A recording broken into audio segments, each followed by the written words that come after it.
Vietnam, America's longest war, its most costly war, its first military defeat, and its most nightmarish national trauma. People are still asking, what went wrong? How and why did the U.S. get involved? Was Vietnam a tragic mistake, as liberals claimed? Did the U.S. lose because of self-imposed constraints, as conservatives claim? Could we have won the war if we just unleashed the military machine and bombed the North Vietnamese back to the Stone Age? What was the cost of Vietnam, the human cost, the political cost, the economic cost to both the United States and the Vietnamese? One person who has been researching these questions for over 10 years is William Gibson, who has just published a book, The Perfect War, Techno-War in Vietnam, with Atlantic Monthly Press. Bill is a graduate of the University of Texas, where he did his undergraduate work, and he got his PhD at Yale University and is now a professor of sociology at Southern Methodist University in Dallas. And we're very pleased to have you with us today on Alternative Views, Bill, to discuss your Vietnam book. This is an incredible book, Bill. If you have read a lot about Vietnam, or if you have never read anything about Vietnam, this is the one you should read, because it shows the picture from the top, from the bottom, and it gives an explanation as to what really happened there and why things happened. Usually you come back with kind of an empty feeling of frustration or not really knowing, but after reading your book, you understand, which is incredible thing. Thank you. And you get the emotional feeling, the impact, as well as what was happening in the mines. And these incredible stories like how the North Vietnamese were able to bring down American jets just by lying on their back and firing .45s and rifles up into the sky. But I'm getting ahead of the story. Yes, Bill, let's begin by talking about what, in your opinion, is distinctive about the Vietnam War. What brought about U.S. involvement in this ill-fated adventure? The most distinctive feature of the Vietnam War is that it was the first war in modern times to be fought from a managerial business perspective. During World War II, U.S. industry made a massive contribution to the war effort, and American military men and political leaders fully appreciated that effort. During World War II, the military partially adopted a business model of organization for their supply operation. After World War II, they began to think of combat as also a production process. The officer corps were seen not as gladiator heroes who were leading men in combat, but as war managers. In turn, the enlisted men were no longer the citizens of a nation, but they were workers. Managers and workers worked on a production line to produce deaths, and the product then was enemy body counts. So just as American society's strength, supposedly, was high technology, capital-intensive business, so too would we fight wars as high technology, capital-intensive warfare, and we would literally drive the other side bankrupt. So it's this production model of war, or what I call techno-war, that distinguishes at a primary structural level Vietnam from other warfare. So then in this way, we couldn't lose because we were fighting a small, underdeveloped, untechnical third world country with peasants, basically. Exactly. From an American perspective, if the only thing that counts in warfare is technology and economics, both in your economy and how you translate your economy into your military, then it was impossible for us to lose. It was theoretically impossible for an underdeveloped peasant economy to beat the United States. It just couldn't happen. Therefore, whenever we ran into a problem in 54 or 60 or 64, at every time the U.S. was defeated, we always thought that if we escalated to the next highest level, we would win. It's a closed system. And Bill, why was Vietnam chosen as the site for the first techno-war? There's no historical reason for Vietnam. In other words, really Vietnam as a country, as a people, as a culture, didn't really matter to the Americans. So there was nothing about the country per se to make us fight there. It was simply the time when this whole apparatus of warfare was developing vis-a-vis the time when the situation in Vietnam was deteriorating from an American perspective. techno-war, or this production model of war, got its big push in the 50s. Because after World War II, when we had the hydrogen bomb or the atomic bomb, and then later the hydrogen bomb, and the Russians didn't, it seemed clear to us that our mastery of the world was just unsurpassed and we could not be challenged. But when the Russians had the bomb, we were in a situation of potentially mutual destruction, where they could destroy our industrial apparatus, then this made the Americans feel impotent. And so the question came is, how can we develop a form of warfare to exercise our power in the world without threatening nuclear war? And the idea, developed by Dr. Henry Kissinger, who at the time was a professor at political science at Harvard, was what's called limited war. And the idea was, because our economy was so big and powerful, we could have guns and butter. Butter and TVs and popcorn and drive-ins and hula hoops for the Americans at home, and limited war for an indefinite period of time in the Third World. And because we were so much richer, we would just drive the other side bankrupt. And it was a period where certain guerrilla movements, certain national liberation movements were emerging. We saw the Cuban Revolution in 1959, and there were Third World revolutionary movements throughout Latin America, Africa, South The French and British empires were deteriorating worldwide. Certainly, and Vietnam's a classic case of that. Vietnam had been a French colony that went through a long process of revolt. So Vietnam was just simply, it was ready. We had our theory for limited war, and we had our apparatus in place at the time Vietnam well, by the time the French had been thrown out. Can you give us a brief history of Vietnam and their struggle, first against the Chinese and then the French, etc., leading up to American intervention? Certainly. The word Vietnam originally, it means Southern Kingdom of the Viet, and it was a part of China that, well, didn't really break off. It's like Chinese immigrated there, and they formed a racially distinct group and tried to claim independence. Chinese emperors would invade Vietnam, hold the country for several hundred years. Vietnamese guerrilla fighters would throw the Chinese out. The Chinese would then invade and hold it for another 50, 100 years. Then the Vietnamese would throw them out and hold on for 50 years. This struggle between Vietnam and China for Vietnamese independence went on for hundreds and hundreds and hundreds and hundreds of years. Finally, by the time the Vietnamese had finally defeated China, they were weak, though. But this is the time when the West was expanding, and France was looking for a way to get to China for the spice trade and so on, and they ended up taking Vietnam. So France took Vietnam as a colony in the 1890s. Vietnamese fought off and on against the French from the 1890s on up. They just kept on fighting. But then in World War II, the communists, especially headed by Ho Chi Minh and Vo Nguyen Giap and Lê Đức Thọ, organized better. They fought against the Japanese, and then after declared their independence in '45, and ironically, American intelligence operatives supported that effort extensively. And Ho Chi Minh, as I understand it, looked at that time to the United States as a model to develop his country, not to the Soviet Union. His position was that he had paid off whatever he felt he ideologically owed to the Soviet Union, and that he was a free agent, he was not getting any assistance, and that the America, with the Declaration of Independence and with its stated anti-imperialist policy, was a far better possible ally. And it was a model of democracy for him, too, and at that time he was a nationalist and a Democrat to some extent. Certainly a nationalist. How much a Democrat? I'm not. I wouldn't.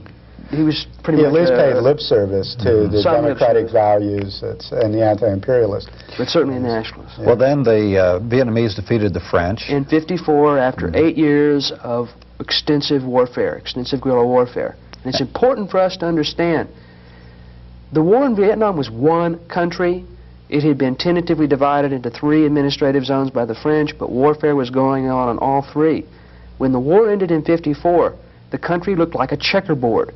Some French in the north, some Vietnamese or Viet Minh in the north. Some French cities held in the south, other areas held by the Vietnamese communists. North and South Vietnam didn't exist. It was only a checkerboard. But then, at the Geneva peace talks in 1954, there was a land swap. Vietnamese forces moved north, French consolidated their forces in the south. a line was drawn, a provisional administrative boundary, not a national boundary, not a political boundary, an administrative zone boundary. And the idea was the country would be divided for 2 years and there would be international elections in '56. There were no such elections. The United States moved in. But what's important to understand, this idea of North Vietnam as a separate country that invaded South Vietnam is wrong. There was no North and South Vietnam as two separate countries. That was it was a checkerboard at the end of '54 that got changed. And what happened in the South to begin the resistance struggle? In '54, the Viet Cong in the South were told to put down their guns and that they were going to engage in political struggle for 2 years in preparation for the '56 elections. That became extremely dangerous. Diem, the man the Americans put in power, immediately went after and hunted down most of the communists, leftists, Democrats, nationalists. In other words, Diem and his family ruled Vietnam pretty much as a dictatorship. And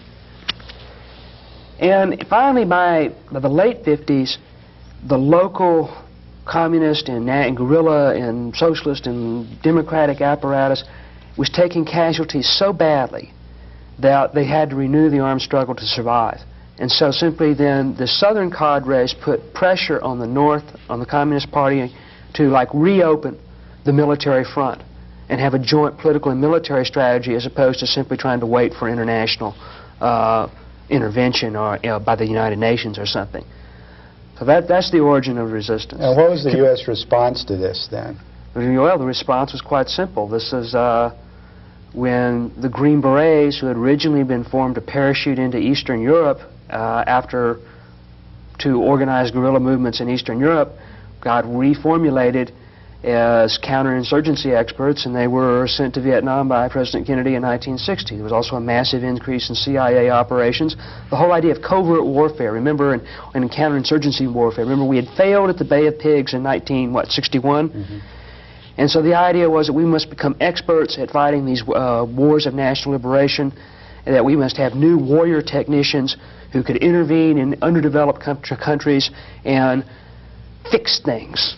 And the Green Berets were one branch as fix-it men, CIA operatives were another, various logistics people, economists were others.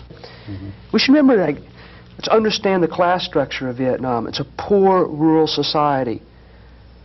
Most of the people are landless peasants or own very small plots of land. They're under subsistence agriculture, where a large part of their crop goes to the landlord.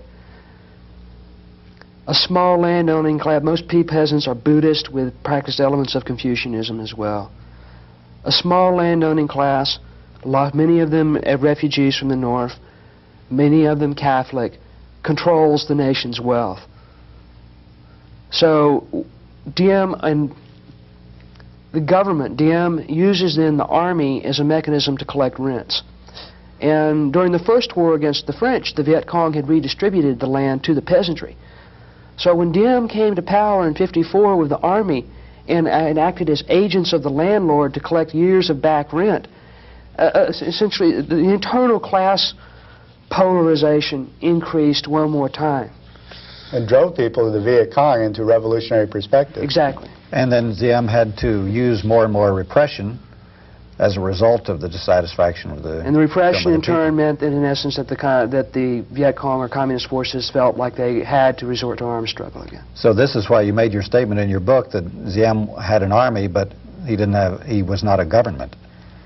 That's right. No, there was no effective administration other than military administration. Diem eventually replaced all forms of village council, all forms of intermediary powers that had any linkage to below were destroyed. Instead, all loyalty was from the top down. Yet the American escalation didn't really dramatically accelerate until after Diem's assassination. What brought about this dramatic acceleration and what you call techno-war to Vietnam? When Diem was gone, all the other Vietnamese generals began a power struggle among themselves. Consequently, whatever government repressive apparatus Diem had collapsed. Desertions increased radically. Defections to Viet Cong units became stronger and stronger. By '64, American policymakers feared that there would be a provisional revolutionary government, an open provisional revolutionary government in much of the countryside, which we had lost. Remember, let's get straight. U.S. forces lost, or the French lost in '45. We lost again in '54. We lost again in '63, '64. We escalate. The United States escalates in the face of defeat, not in the face of victory. Right. So, massive defeat in '63 and '64 brought in then the need for U.S. ground troops and sustained bombing of the North in order to try to salvage the situation. Why couldn't the U.S. accept a defeat in this small corner of the world? The United States has been unwilling to deal with communism as a political, social, and economic movement. Instead, it gets seen that we as Americans are the natural beings of the world, and that capitalism is the natural economic order, and that our system is simply the essence of human goodness and the essence of nature. Therefore, something very, very different from us is not another society with whom one compares differences and makes treaties with and so on and so forth, but instead is an alien presence. If we're nature, they're anti-nature, or what I call the foreign other. During World War II, the Soviet Union did take over, right after World War II, did invade and take over Eastern Europe. The Red Army did, and you had to hold it as a buffer zone, and they did install puppet dictatorships there. This became the model for all American views of communist and socialist of any kind. Americans did not understand internal revolution. They did not understand the Chinese Revolution in the 40s, that there were like millions upon millions of poor peasants who wanted land to survive, and that Mao Zedong and the Communist Party offered them land and survival, whereas Chiang Kai-shek was a warlord who offered them nothing. So, unable to see internal struggles for socialism or communism, or unable to see even internal struggles for national independence against colonialism, the world gets divided into them and us. And we're the good guys and they're the bad guys. They are the foreign other. They're trying to move in. So all forms of communism movements get seen in that light. So in this sense then, any particular movement in the world is not just a particular movement in a dirt-poor country. I mean, let's remember how dirt-poor Vietnam is then. And we had very little investment there. Instead, any movement is a sign of the global movement. A Controlled victory, by the Soviet Union. a few poor peasants win in Vietnam. That doesn't mean just that that a little few more people have a few more rights. Instead, that means that the foreign other, the monolithic machine, has encroached one more step, and that with each other step, the rest of the world becomes imperiled. This, of course, is the domino theory. So like a contagious disease, sort of, instead of like each country having its own history and its own culture and its own people, it's as if the world is an empty shell, like a chessboard, and it's either our side or their side, and once they get going, just somehow a mechanistic momentum will propel communism to victory. It's a very, I call it mechanistic anti-communism, because it's a mechanistic framework of the world, and the enemy is foreign other. They aren't really real enemy at all. It's an abstraction. So isn't that also, aren't there two sides of this? The other side is the people, the big decision makers, the foreign policy establishment, as you term it, looking at the world on a more realistic basis. As General Maxwell Taylor said in his book, we have to keep an iron grip on the third world country because they're poor and they want riches, and the riches would have to come from us. So they look at any type of victory, such as in Vietnam, as providing an example to other third world countries, that if they can do it and get away with it in Vietnam, they can get away with it in other countries. So it's a universal sign. The victory in Vietnam is a universal sign of national liberation victory everywhere. A defeat in Vietnam means that all liberation movements will give up their struggles. So, Bill, given the fact of this military-industrial complex in the United States that had built up a new military machine and model of warfare, given the mechanistic anti-communism that was motivating the foreign policy decisions of the U.S. foreign policy establishment, and given the collapse of the Diem South Vietnamese government in Vietnam, it was almost inevitable that U.S. involvement would intensify, that this war was not an accident, that this war was not just a policy mistake, but it was a consequence, basically, of U.S. foreign policy and U.S. industrial and military development since World War II. That this was the test case. This is where they had to test their war machine and stop communism. I really want to stress together that I am, one of the principal arguments I'm trying to critique in my book is this notion that we just made one mistake after another, that nobody was really responsible for anything, that things just sort of slipped up. You don't go to war that way. You go to war far, far in advance. In '64, when Johnson was making announcements about the Gulf of Tonkin and just sort of like how it was a surprise attack, which it wasn't, and in early '65, when they were making announcements to the American public that maybe we'd send a few thousand more troops to Vietnam, they fully expected to send 200,000 people by the end of '65, another 100,000 by '66, and another 100,000 by '67. The estimates were already there that it'd take 500,000 men. So they had it was a planned planned-out war. This was a planned warfare, a planned escalation. Well, let's talk about the war itself and see how this techno-war actually worked out itself in the ground and in the air. The use of helicopters, the helicopter war, and the search and destroy. Can you describe these and how they worked in the... Well, let me quote a very famous general, Julian Ewell. Generals write books. They're kind of like academicians. They need to write to publish in order to get further promoted up the hierarchy. We normally don't believe that, or think that way, but it's true. And to justify their actions. And just to justify their actions. All right, Ewell's book is called Sharpening the Combat Edge, the Use of Analysis to Reinforce Military Judgment. It's published by the Department of the Army. And in the first chapter, Ewell says that we could compare search and destroy operations in Vietnam to an assembly line. Wow. That it was literally a war factory, and that the objective was unlike a World War II or World War I, where you have a continuous front going on thousands of miles, and you have major offensives and then a counteroffensive and then a lull. In Vietnam, it's a factory. You turn the factory on, you let it run full blast all the time. And that's the managerial problem. How do you just allocate your resources given the fact that you've already decided to run at maximum capability? To produce body counts. To produce body counts. Search and destroy means that somewhere between several hundred and several thousand American soldiers are going to search a block of countryside for Viet Cong or North Vietnamese troops. And they're going to try to engage them in combat and, of course, and destroy whatever troops or whatever supplies they capture. In theory, it's strategic offensive, meaning it's a way to put the Viet Cong, make them weaker, to put them on to hunt them down. It's as if we're hunters and they're the prey. The objective is to kill the enemy so fast that we reach what's called the crossover point. This is General William Westmoreland's term. The crossover point means you're killing the enemy faster than they can replace their casualties. It's like you're going to drive the other side bankrupt. All right, so with all of our high technology, with our helicopters, our jet fighter bombers, our tanks, we'll just grind them up. Now that's the theory. The practice of search and destroy often turned out very differently. In that part of a factory means a set of routine operations. And these routines were quite visible to the Vietnamese.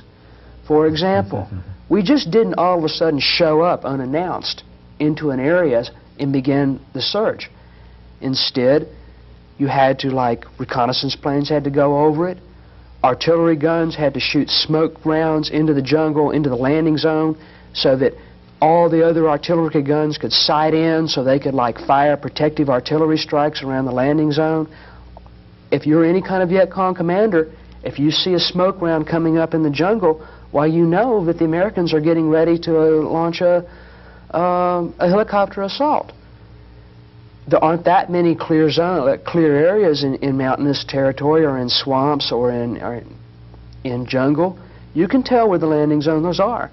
So many times the Viet Cong commanders had a very substantial advance notice upon when the Americans were going to begin an operation.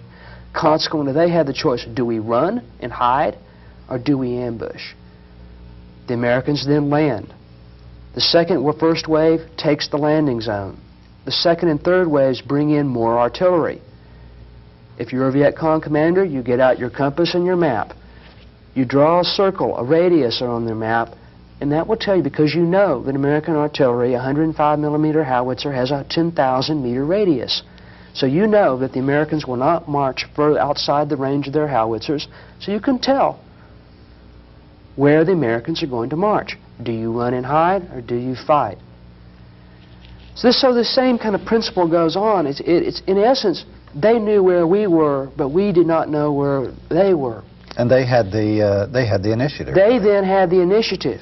It's their terrain, It's too. their terrain. So in essence, even by the military's own statistics, roughly 3/4 of the battles in Vietnam were initiated by the Viet Cong and NVA, meaning they ambushed U.S. forces and could make a decision. Also, most battles ended when the Viet Cong and NVA wanted them ended. They could initiate contact and break contact. And those are two crucial definitions of combat initiative. And your other statistic that only in 2% of the search and destroy missions did we actually make contact, original contact with the Vietnamese. So it was their choice the whole time. And as I understand, the soldiers themselves on the ground, they didn't like this because they were the ones who would have to take the casualties first to lure the Vietnamese into battle, so that then the Americans would know where to send the planes and where to send the artillery. You send out a patrol in order to get it ambushed, in order to mark a target with a smoke rocket from a helicopter, or so that then the jets can come in and napalm the area. In other words, you have to get ambushed before you can find the enemy. You know, when I began my Vietnam research, I had a hint that I was going to find a very cavalier attitude towards whether or not Vietnamese lived or died. I was surprised to understand the command's attitude towards their own soldiers. But let's think about it. We're talking about a production model of war again, or techno-war. These are the U.S. war managers. These are the U.S. war managers. Okay. We have a draft. We can replace all the labor that we lose can be replaced. And indeed, it's like migrant labor force. We're almost sort of like, say, we had a farm when you bring them in for a year, a year or two of mostly duty. blacks and Chicanos anyway. Quite all, well, not most, but a whole lot of them are. They're poor, working class whites. The idea was, so what if they walk into an ambush? We take some casualties that way, but then we'll call in our airstrikes and call in our artillery fire, and we'll use our technology then to get the body count. So, in essence, the ground troops were bait. They were being sent out on operations to be ambushed. And that's not a good way to survive in warfare. Night movement. That was suicide. That was one of the worst patrols you could ever go out on. The purpose of it was for you to walk up on Charlie and for him to hit you, and then for our hardware to wipe them out. We were using scapegoats to find out where they were. That was all we were. Bait. Hell, they couldn't find Charlie any other way. So they loved us to run into a whole bunch of them. That way they could plaster him and they'd have a big body count. Then the general gets another goddamn medal and a big promotion. Let's also note again, the highest officer routinely on the ground during Vietnam was a captain. A captain was a company commander. A company had at most about 140 people in it. That would be at full strength. Most combat units never operate at full strength. Everyone above captain's level, a battalion commander is the man who commands 4 companies. All battalion level officers, brigades have several battalions, divisions have several regiments or brigades. All the rest of those choppers, all the rest of those commanders are in helicopters, flying at minimum at 1,500 feet, because 1,500 feet is the maximum range of a .50 caliber machine gun when used as an anti-aircraft weapon, which until the latter part of the war was the largest anti-aircraft weapon the Viet Cong had. So the managers were relatively safe in this process, whereas it's the workers who are suffering the occupational safety hazards on the ground. Was it a success in terms of the numbers and the body counts Did they actually, in their own inhuman logic, succeed, or were the costs greater than the benefits, even in terms of their own logic? Several things happened. For one, all the American commanders and helicopters communicated in uncoded English to their subordinate officers and ground troops. The Viet Cong and NVA were able to buy American radios on the black market and capture others. They routinely listened in into all the orders. There are many stories of people of Viet Cong hearing American orders and then taking actions to circumvent them. So the sheer arrogance of, you know, we're in our helicopters, we have all this stuff, we don't have to care, we don't have to pay attention to our enemy, that ended up costing American lives. So that part didn't work. It took, within a year or so, by late '66 or so, the Viet Cong and NVA knew how long it was going to take an American airstrike to get there. Now sometimes they can make a terrible miscalculation and get caught out in the open. But an astute enemy commander could make a reasonable judgment on how long he could stay in combat before he had to run like hell, because the F-4s or the Hueys or the gunships were coming after him. So a lot of times ambushes would be quite brief and the enemy would break off contact. Well, we've mentioned body count a couple of times. Let's get into that and the whole framework of corruption and lies and cover-ups that occurred in the U.S. It's simple from what we've followed so far. If the success in war is purely an enemy body count, yes, because we're trying to drive the other side bankrupt, and let's presume that, oh, you and Doug are, I'm a general, and that, like, your lieutenants are captains, right? Maybe you're a company commander somewhere. You're under pressure. I'm under pressure to produce a body count. And as a colonel, let's say I'm a colonel battalion commander, if I don't meet my quota, my career's over with. I'll be relieved of command. And if you're relieved of combat command, then your ticket up the hierarchy is gone. So I'm going to squeeze you. And in fact, in some units, kind of where the informal rule was, if you don't meet your body count quota, then we're going to, like, you're not coming in off the field. We'll just leave you. I will bring you some more ammo, some more food, some more water, but don't expect, you know, you've got to, like, produce the goods. I knew if I came back without a body count or at least a prisoner, I'd get my ass chewed. So I kept the patrol out. Well, I talked to to many soldiers who were wounded, the ones I saw in Japan, and they told me that some units were given a quota for the week, and if they didn't get it, they were just sent right back out again. All right, you're under pressure. You're under severe, severe pressure. So what do? Well, you can do several things. One, you can just invent a body count. You can just out of the thin air and just like say call up and have tell everyone in your unit, tell your entire class there at UT to fire off their M16 for a minute, called a mad minute, and call up on the radio and report that you have a body count of 30 or a body count of 5 or something like that. Or say you get ambushed, Frank, and your whole company gets ambushed, and you call in an airstrike and you call in an artillery strike, and there's an armored unit nearby, and you actually have an engagement and you find some enemy bodies. Well, what are you going to do? Well, if you found 10 bodies and you've got 3 different units, artillery, air, and infantry involved, who's going to get the credit? What if you don't give credit to the artillery? What do you think might happen then? What if you say, you fired but you missed? Does that sound like a wise policy to you? The artillery commander isn't going to give you any support the He next might time be around. kind of slow next time around. Or those F-4 pilots might have to have, they might get a little slow too. It's in your interest to reward everyone. And since everyone is under the same system, everyone needs body counts, why sure. We give you 50 Air Force, we give you 50 gunships, we give you 50 artillery, and we on the ground, well, I've got 5 bodies and I've got 5 rifles. We'll count each rifle as a 5 persons killed, so that gives us 25. And while we were out stumbling around, we found 10 enemy grenades.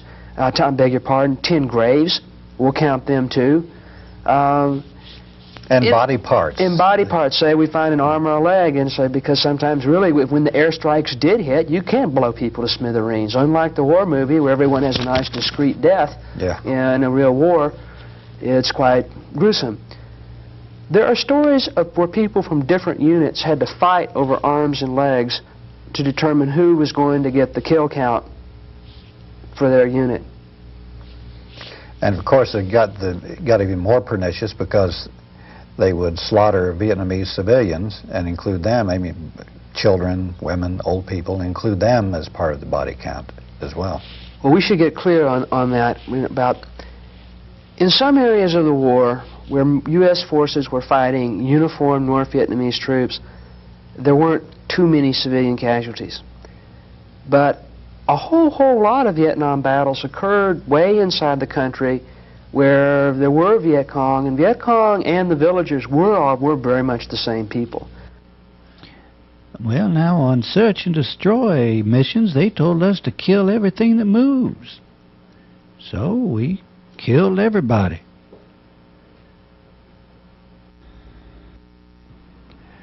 Well, I just happened to be standing alongside the officer when the radio man said, "Look, sir, we've got some children rounded up. What do you want us to do with them?" And the officer says, "God damn it, Marine, you know what to do with them. Kill the bastards. If you ain't got the goddamn balls to kill a Marine, I'll come down and kill the bastards myself." And the Marine said, "Yes, sir," and hung up the phone. And about 2 or 3 minutes later, I heard a lot of automatic fire and a lot of children screaming. I heard babies crying. I heard children screaming their lungs out. Search and destroy reached the point where if many units burned down villages routinely, and then you go in a village and you burn it, and you see there are bunkers there because everyone in Vietnam had a bunker to hide in, and you hear a noise, and maybe you scream and try to get somebody out, but maybe you just throw the grenade in, or people start to run away from you. And, well, if they run from you, they must be your enemy. And so you shoot them, and you say, well, running becomes a sign of an enemy. Well, we'd been out for about 3 hours, and really hadn't seen anything. It was too hot. But then I saw this figure in black pajamas running along a paddy dike about 300 meters ahead and to the left. And, "Oh, hey, I got one," I hollered. 10 o'clock, he's mine." Then I muttered the warning to halt, regulations. Don't lie, don't lie. So I dropped to one knee, squeezed the trigger. Crack! The figure in black went flying like a piece of paper in a gust of wind. "Ho, we got some," Morgan shouted. "Nice shot, baby, nice shot," said Newcomb. When we reached the body, I nudged the corpse face up with my boot. It was a woman, about 55 to 60. And Wally says, "Stupid gook, what'd she run for?"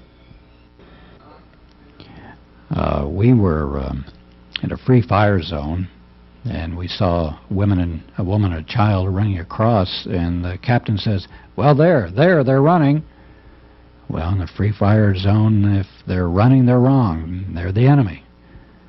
So we shot them. The whole squad opened up on them. The next morning we went out, and we could see the cap of a child that was bloodied, and you could see where the mother had dragged the child away. Troops they're afraid, they're trying to survive, they're in a desperate situation, they're under a high pressure to produce a body count. So yes, we got into sustained slaughter of Vietnamese villagers. You go through and you look at a man's hands, and if he's a true farmer, he has calluses, and if he's a guerrilla who's only a fake farmer, he doesn't. So you go and you look at the hands, and if he doesn't have enough calluses, then you haul him away and you send him to an interrogation center. Or you look at the ankles. If a man is a gorilla, he must be running out there in the jungle getting his ankles all scratched up. Where if he's a farmer, he wouldn't have so many scratches. So people would go, American soldiers would go around and look at the ankles. Or if he's a gorilla, if you're a farmer by day and a fighter by night, you must not be getting much sleep. So you've got to have circles under your eyes. So U.S. soldiers would go in and look into the eyes of the Vietnamese and try to decide how many bags they had, and then if you have too many bags, you get hauled off. It was not our country. It was not our culture. We did not speak the language.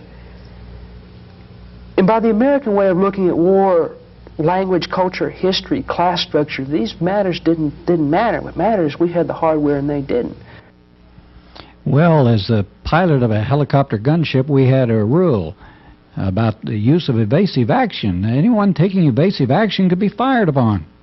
They never explained why, or even what it was. But anyway, there was one incident I recall where we flew over a large rice paddy, and there were some people down there working in the rice paddy, maybe a dozen or 15 individuals, and we passed over their heads. Well, they didn't take any action, but we could tell they were nervous, but they didn't try to hide or anything. So we hovered just a few feet off the ground among them with our 2 helicopters, and we turned on our police sirens, and boy, when they heard the police sirens, they started to disperse. And so we opened up on them, just shot them all down. Well, it was 6:30 in the evening, and still daylight, and they said there was some VC out there, and they called on us, so we fired out there and killed off 7 of them. Well, the word comes back to us that we killed 7 rice farmers carrying their hoes. They're trying to make it back to the village. You see, we'd set up this curfew, 6 p.m. to 6 a.m., and so it was up to them to be out of there by that time. But hell, they didn't carry any wristwatches. They didn't have any idea what time it was. So, yes, people got hauled away for interrogation and never came back. Yes, many villages were burned to the ground and blown up. And yes, many Vietnamese men, women, children, chickens, water buffalo, pigs, piglets, often were killed. Oftentimes when you went into a village, the stories are you shot everything. And burned the crops. And burned the crops. And that was... houses. Hmm? And their houses. And their houses. Boy, you know, if the people don't treat you right when you walk through that village, you can give them hell. Yeah, they give you that snotty look they can do. You know, they won't say nothing to you. And we expected them to run out and welcome us like that World War II type of stuff. You know, hey, GI, hey. Well, as soon as we step outside the village, the captain radios in, "We're under heavy contact." Then right away, oh, those Phantom jets start coming in and dropping them 500-pound bombs. The whole village is leveled. And we go on to the next village. And that is search and destroy.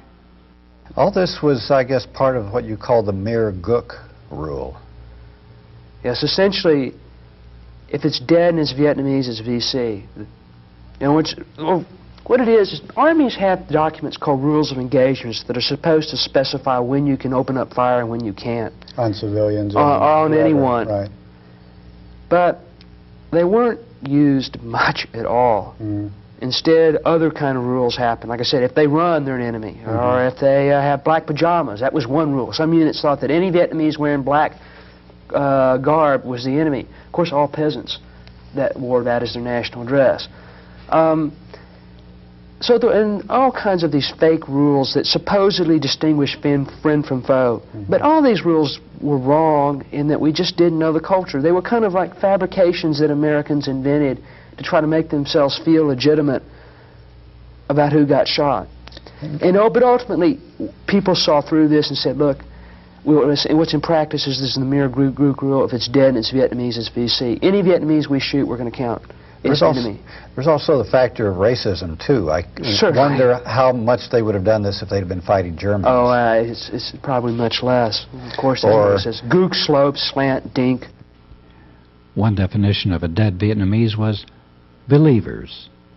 If they'd been napalmed, they were called crispy critters. And a one-liner went, "When we killed a pregnant woman, we counted as 2 VC. 1 soldier and 1 cadet.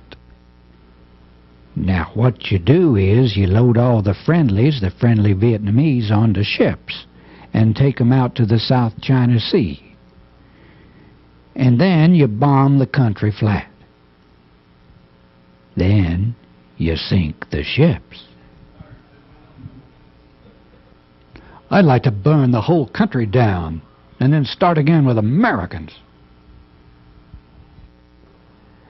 Bomb the schools and churches, bomb the rice fields too. Show the children in the courtyards just what napalm can do. Strafe the town and kill the people, drop napalm in the square. Get out early every Sunday and catch 'em at their morning prayer. Throw candy to the Arvin, gather them all around. Take your 20-millimeter cannon and mow the bastards down. Yeah, and this also tapped a certain sadism, not only in soldiers in the field, but also intelligence people. There were people who would, collect ears and fingers and even heads, and even intelligence people would admit that they really got off to beating up the people they were interrogating. It gave them a nice buzz, a thrill to do it. When you go through soldiers' novels and memoirs, many have made valiant efforts to try to talk about the perverse eroticism of warfare. Sadism, clearly a very strong sadist dimensions, a lot of rape in the field, as well as killing, or a lot of rapes followed by killings and mutilations. Well, maybe 4 or 5 of us, we'd go into the village and take a girl and bring her out into the jungle. We'd tell her to lie on the ground and don't scream, otherwise we'd kill her immediately. And then, how many of her guys there were, they did what they want to with her. If the guys were in a good mood, they let her go. They weren't, they'd kill her. Well, the girls were unconscious after they'd been repeatedly raped. And then after they got through raping them, 3 of the GIs took hand flares and they shoved them in the girls' vaginas. The girls were bleeding from their mouths and noses and faces and vaginas.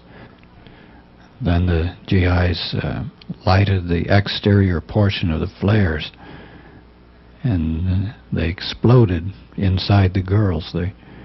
Their stomachs just exploded.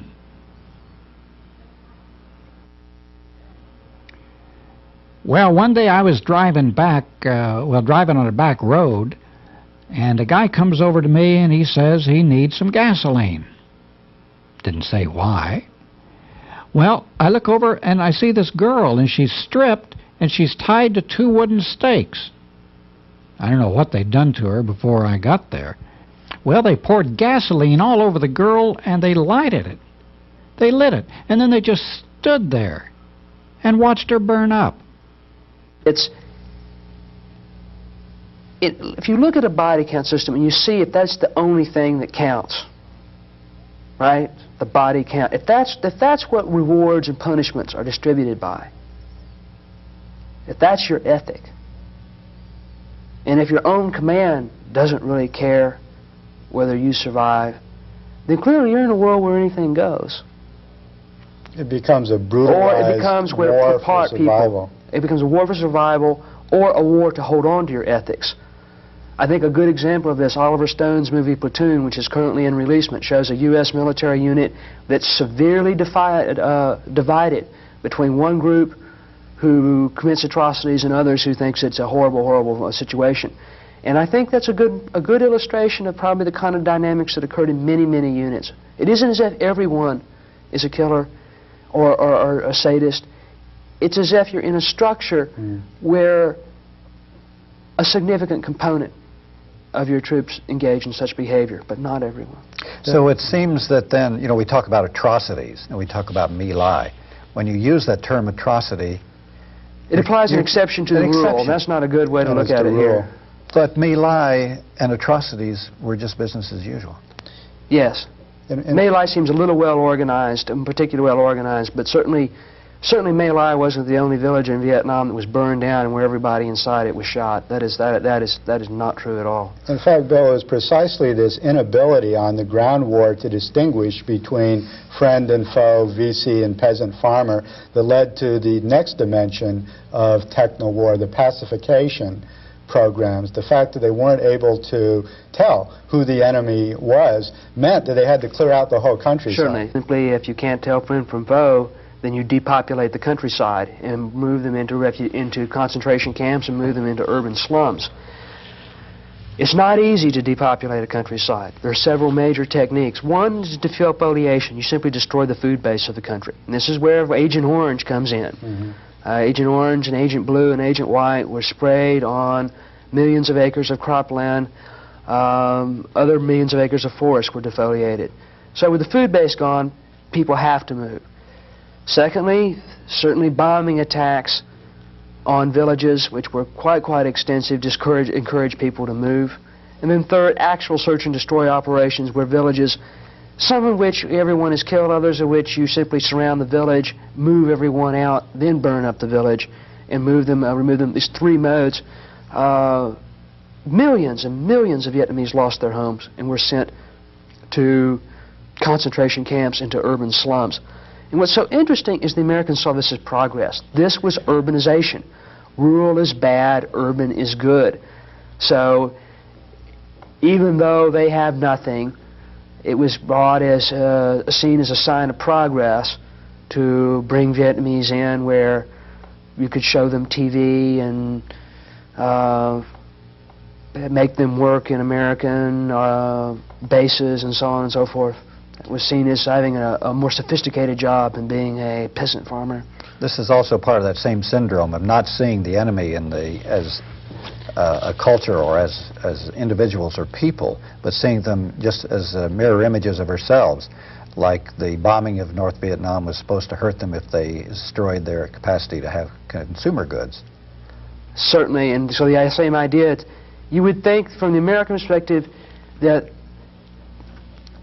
no Vietnamese cared about their home, that they didn't care about their land and their dog and their ancestors' grave and their rice fields and their trees, that instead simply just to have this new good, have this, quote, consumer good or live in the urban area, that in itself was just an unmitigated good. You're right, people's lives were not important. The human dimension was completely lost. And instead, in Americans then, we can count how many TVs were imported this month, how many Hondas. Yeah, so the logic of techno-war was inapplicable to Vietnam in a way. Certainly, that's exactly. It could, in many ways, it created tremendous destruction, but it could not stop a very powerfully united people who were trying to change their lives. In fact, this will be our topic for our next program. We're running out of time for today. And next week, we'll see the limitations of techno-war, of why it failed in Vietnam. We'll also discuss what's wrong with the liberal and conservative interpretations of Vietnam. We'll see what lessons we can draw from the Vietnam experience. We also will talk about some other aspects of the Vietnam War, the Tet Offensive, for instance. That was a big turning point in the war, and a lot of revisionist historians, particularly conservatives, said that it was an American victory. Was it or was it not? We'll also talk about this fascinating phenomenon in which the American Army pretty much refused to fight, or many elements in it did. As a matter of fact, they started attacking their own officers and senior enlisted people in this phenomenon known as fragging. And we'll conclude with a discussion of some of the parallels to Central America, of some of the failures of U.S. policy in Central America and how they can be illuminated by the failures of the policy in Vietnam. So, Bill, thanks for coming tonight. Thanks, Doug. This was thanks, an interesting, informative discussion, and we'll look forward to next week. Welcome to Alternative Views. This is the second on our two-part series about the Vietnam War with Bill Gibson, who wrote an incredible book about the Vietnam War called The Perfect War, Techno-War. And his book, The Perfect War, Techno-War in Vietnam, was recently published by Atlantic Monthly Press and has so far received some extremely good reviews. It was favorably reviewed in the Wall Street Journal. Kirkus Review described it as a perceptive, cogent, significant, and so far the best analysis of the meaning of America's only military defeat. Highly recommended. Gloria Emerson, in a review, described the book as, although many valuable books on the war exist as records of pain and endurance, there is no work that achieves what this does. Because he might just save us from our most comfortable lies and sad delusions, William Gibson should be honored. And John Stockwell describes this book as, in all of my research on the subject, I have found nothing to compare with Dr. Gibson's Perfect War for invaluable insights into U.S. methodology and its hideous results in the war. Tonight we're going to talk about the things we didn't cover. We're going to talk about Tet, the importance of that, the Tet Offensive. We're going to talk about how the United States Army, a lot of them didn't, they decided they weren't going to fight that war anymore. We're going to have an evaluation of the Vietnam War. How did people look at it from various aspects? And we'll also take a final look at, have we learned our lessons, or are we still fighting techno-war in Central America, or at least planning to? What is your interpretation of techno-war? How do we get involved in Vietnam? Techno-war means you fight war as a production process. The military became deeply impressed with big business's contributions in World War II. After World War II, the military then decided that not only would the supply operations be organized along corporate lines, but that actual conduct of warfare would be organized along corporate lines. The officer corps were the managers, the enlisted men were the workers. The product was enemy body counts. Just as American business prided itself on high technology, capital-intensive production systems, so too would our military have high technology, capital-intensive warfare to outproduce. We would kill more of them than they would of us. That's techno-war. Why was it applied in Vietnam? Because after World War, in the 50s, the Soviets had the atomic bomb. They could then destroy our economy, or the base of our power, if we intervened militarily in the world with too much force. The object then was to fight limited war for indefinitely in the third world. We would just send our production system over there and drive the other side bankrupt. Why Vietnam? Americans saw communism not as another type of social organization, as another culture, as another political system, but instead they saw Americans as the good, the natural, the godlike, and the communism was a foreign other, an alien kind of being. The world was divided into simply two types of people, communist and non-communist, and therefore it was like debit or credit, their side or our side. By the time the Vietnamese overthrew the French in the late 50s, we had our theory of limited war intact, we had our conventional forces ready to go. By the late 50s, Vietnam was simply a convenient place to test out this new theory of warfare, techno-war, and a place to drive the foreign other back. In fact, you pointed out something fascinating in your book about how a major part of U.S. support at a certain part of the war was to win the hearts and the minds of the Vietnamese through importing U.S. commodities to them. Yes. And the U.S. government actually put up the money to import these commodities and created the whole infrastructure for it. And rather than winning the hearts and minds of the overwhelming majority of the Vietnamese people, it just created more corruption and inequality. Do you want to talk about that aspect of U.S. policy? It's just hard for us to realize how much money was poured into that country in so many ways. If you were a high Vietnamese general or colonel in the South Vietnamese government, army positions were like business positions. And it was most American aid was for sale on the international market by the time it arrived. The level of theft is unbelievably high, and the only reason, it's like rather than try to control the theft, the American government essentially made the decision, look, theft by the officer corps is the price we have to pay for continuing the war. So therefore, in order that something reaches the Vietnamese people, we'll just send more and more and more. And there was an element of truth in that, but also the greater truth was that simply corruption became compounded and the riches became greater. We're talking about millions and millions upon hundreds of millions of dollars made, or even currency manipulation. Currency fraud was endemic. If you knew how to play the game, you could get rich simply by exchanging your money from dollars to piastres to military script and back again. You know, just nothing, just by playing with the rules a little bit. So, but it didn't It created massive inflation. It meant that life for most people got worse. What were your jobs available while a few people on top were able to make money off this stealing the American aid? On the bottom, what were your jobs open for you? Well, you could work for the Americans. You could work on their base. You could be an interpreter, maybe if you had minimal language skills. These are all if you're a man. If you're a woman, the estimates are that there were like 500,000 Vietnamese women engaged in some kind of commercial sex. Prostitution, massage parlors, however you want to call it, hooch girls. It's a whole multi-levered sexual marketplace. Drugs is another major business factor. Huge heroin importation coming from all places, coming from Laos. And the CIA was running a war in Laos with the Hills people and with the Laotian government. In order to buy the leaders of the Hills people and buy the Laotian government, they had to acquiesce to the heroin trade. Tons of heroin were brought in on Air America planes and Vietnamese Air Force planes, were refined in Bangkok and other places and sold to U.S. soldiers in Vietnam. South Vietnamese civil and military leadership was also heavily involved in the narcotics business. General and subsequent President of the Republic of Vietnam, Nguyen Van Thieu, ran one major operation, while Nguyen Cao Ky, at times Air Marshal, Premier, and Vice President, ran another.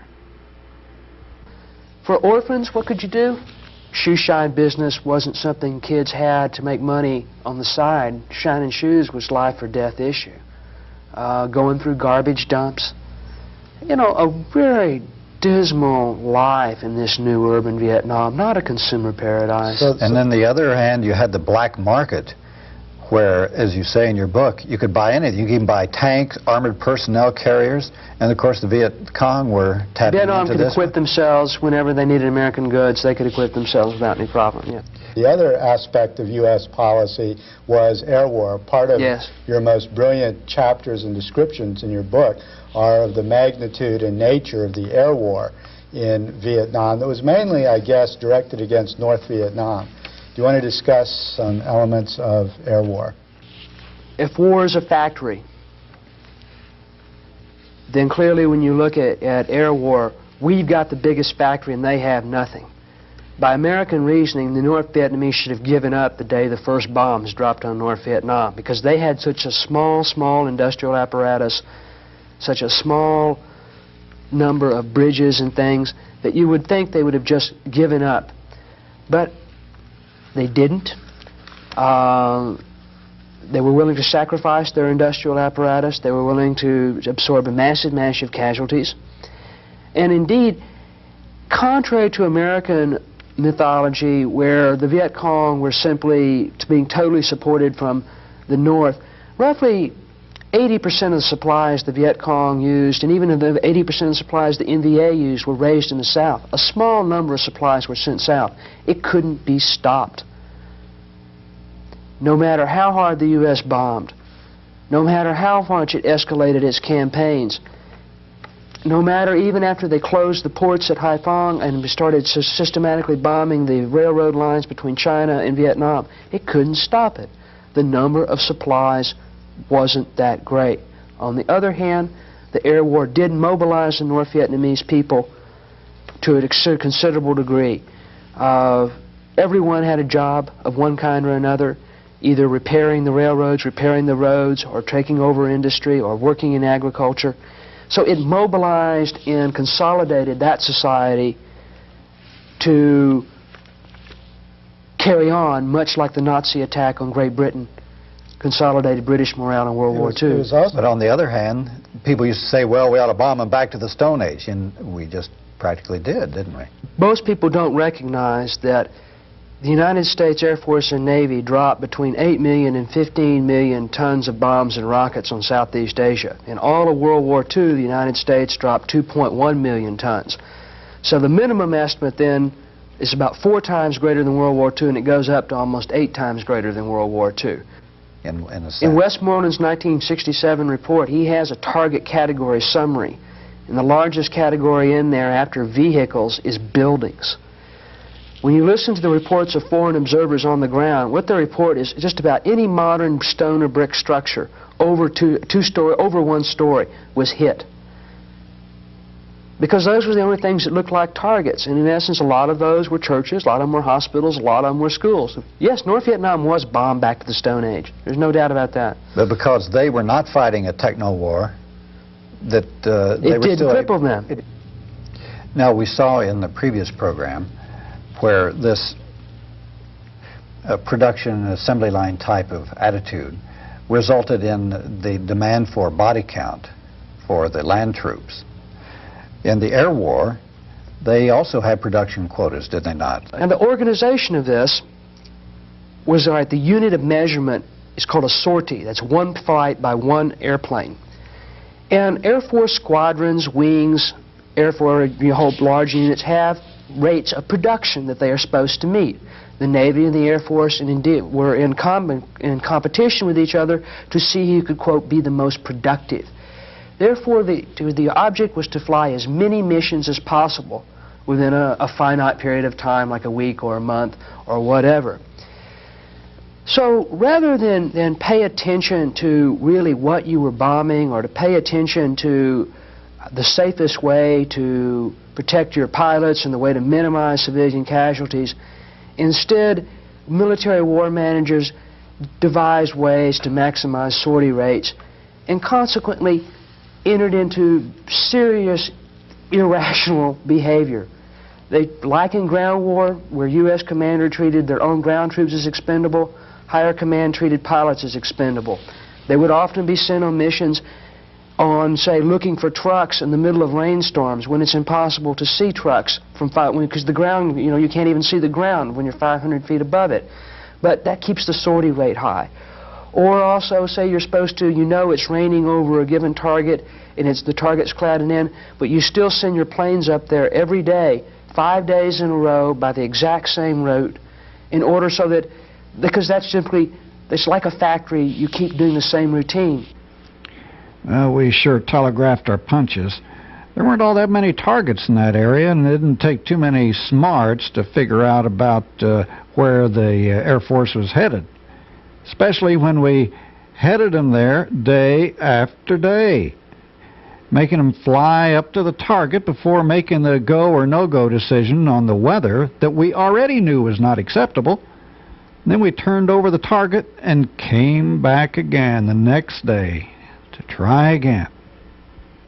What this meant for pilots was that they died, because the Vietnamese clearly understood where the Americans were flying the same pattern every day, and they understood that they would just keep coming. So what frequently Vietnamese did was simply move more and more anti-aircraft guns into an area that the Americans for some reason wanted to bomb. And what ended up is American pilots ended up just fighting flying missions against empty targets surrounded by hundreds and hundreds of anti-aircraft weapons.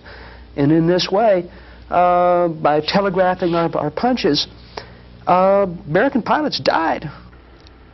I talked with a couple of nearly apoplectic F-4 pilots at Da Nang who told me they'd gone out recently on a 4-plane mission carrying a very small bomb load. One pilot told me he was gritting his teeth, he was so mad. We risked 8 guys, he said, when we could have hung the whole load on one plane, risking only 2 people, and done the job better. Well, then I asked him, well, why did they send out 4 planes? The pilot said, damned if I know, unless it's just to keep our sortie rate high. But I tell you this, it's a goddamn crime.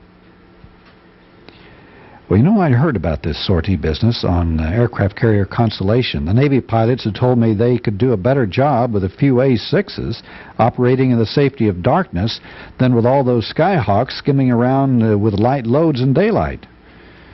So while it didn't seem possible, it appeared that the Navy was trying to out-sortie the Air Force, and the Air Force was trying to out-sortie the Navy.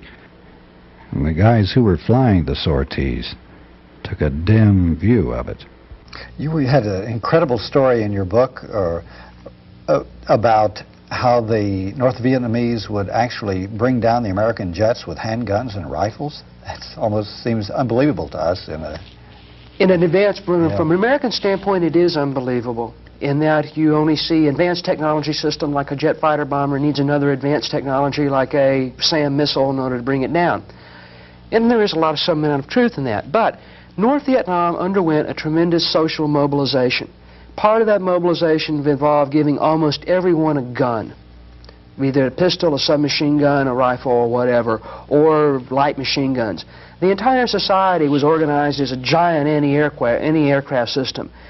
And for really low level, Vietnamese peasants were under instructions to simply get out in the fields en masse, lie down, and shoot up in the air to try to provide a barrage that would make low altitudes unsafe for American pilots. And it happened. American fighter pilots do report that many planes were shot down at extremely low level by peasants. And what this meant to them, low-level flight became so dangerous they had to move higher up where they could consistently be picked up on radar. In other words, it isn't just that peasants could shoot down planes, it's that they denied an airspace to Americans that made all air operations more hazardous. So social mobilization was able to compensate for technological inferiority. There was another example of this in the Ho Chi Minh Trail when the United States built that incredibly expensive electronic warfare area, which the Vietnamese and the Laotians were able to overcome with very simple tricks. The Joint Chiefs of Staff always wanted to invade North Vietnam and simply take over Hanoi and Haiphong, or have ground troops in Laos. There is a place where between Laos and Thailand, between the South China Sea and Thailand is something like 35 miles, and so wide. So the effort is, the mission was, we'll just form this magic line and we'll keep the foreign other out, right? We'll stop them at the pass, literally. But since that was seen as too expensive in terms of troop lives, they seeded that area with electronic sensors, listening devices that picked up smell, sensors of various kinds. These devices in turn sent radio signals to circling aircraft. The aircraft in turn sent them to computer banks in Thailand. And Thailand in turn organized airstrikes over the trail. But two things happened. One, the sensors were decoyed. Bags of urine hung in trees, tape recorders with cricket noises. In order to try to mask the movement of trucks, you find a sensor and you put normal jungle noises, a tape of normal jungle noises next to it. So you mask the sensors in one area while you actually send your troops and operations on the other. Or, say you get attacked and you were all convoy drivers, truck drivers. North Vietnamese had satchels of grenades. They had rocket flares. A lot of this battle is occurring at night. So the Vietnamese would throw out explosives to make the Americans feel like they were hitting something. And the Americans, in turn, wanted to believe that they were destroying Vietnamese truck convoys. Why? Because pilots are rewarded on the basis of productivity. They're majors and lieutenant colonels. Most of them want to be full colonels, and probably some are desperately want to be brigadier generals. They need to be productive. Therefore, their tendency is to report as high a destruction of trucks as possible. And that the big joke eventually became in intelligence was that the next day when reconnaissance flights would fly out along the Ho Chi Minh Trail, they could never find the truck carcasses in anywhere near the numbers that the pilots reported destroyed. So the legend began that deep in the Laotian jungles lived the Great Truck Eater. And the Great Truck Eater was a monster that totally loved dead trucks, and it lives a nocturnal beast, and that every night it got up and it ate the skeletons of dead trucks, so that when the reconnaissance planes came out in the morning, there would simply be no records. This is not to say thousands of trucks were destroyed, but never to the extent necessary. Remember, relatively few supplies were sent south. By American calculations, something like 12 tons a day was enough to support the war in the South. You can put 12 tons on a semi-tractor truck without any problem and have room to spare. Or even if you multiply it by figure 15 or 20-fold, say so you have 20 tractor-trailer trucks a day on the Ho Chi Minh Trail, or 40 pickups or whatever.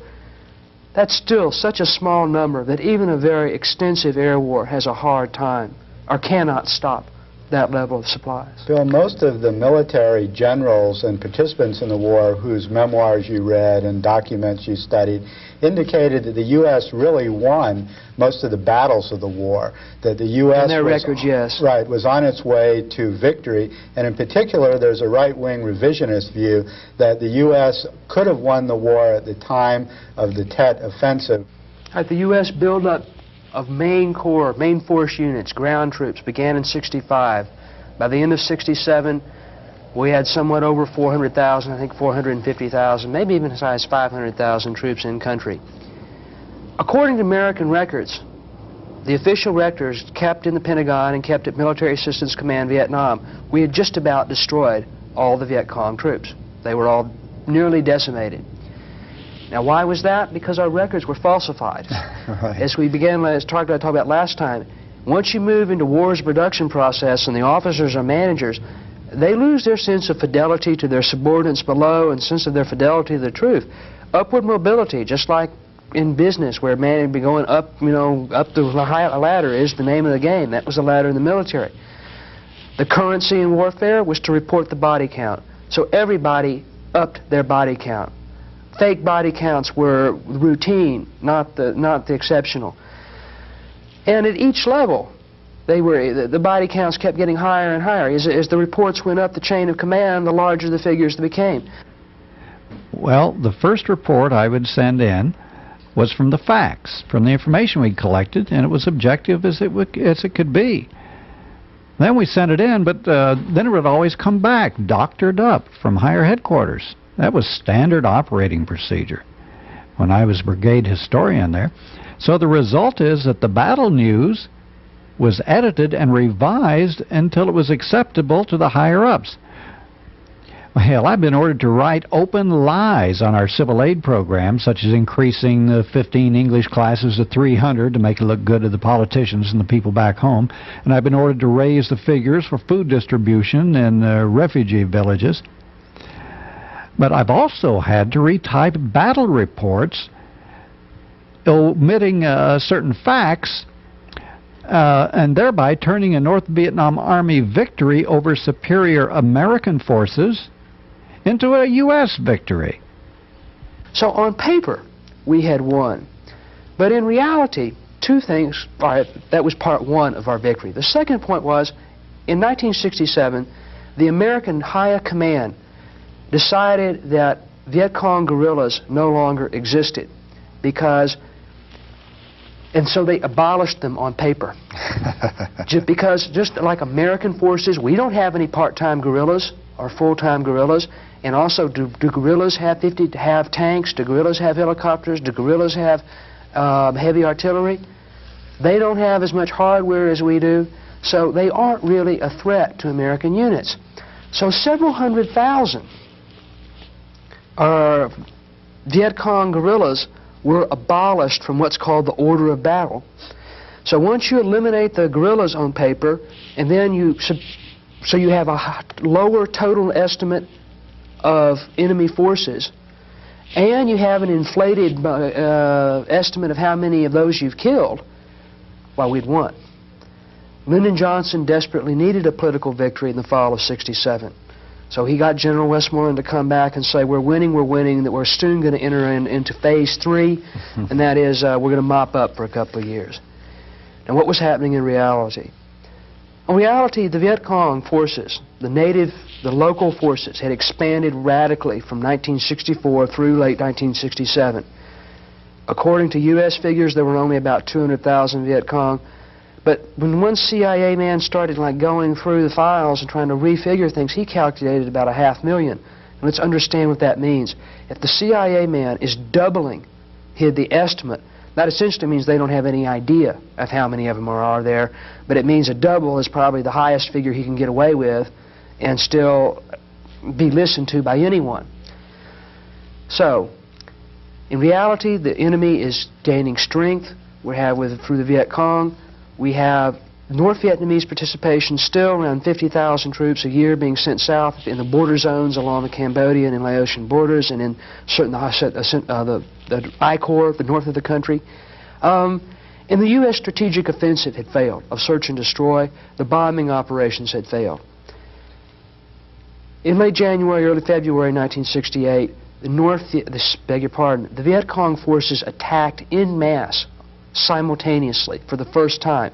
Normally, they fought very dispersed operations. They were not under this was the first time there had been a simultaneous national attack.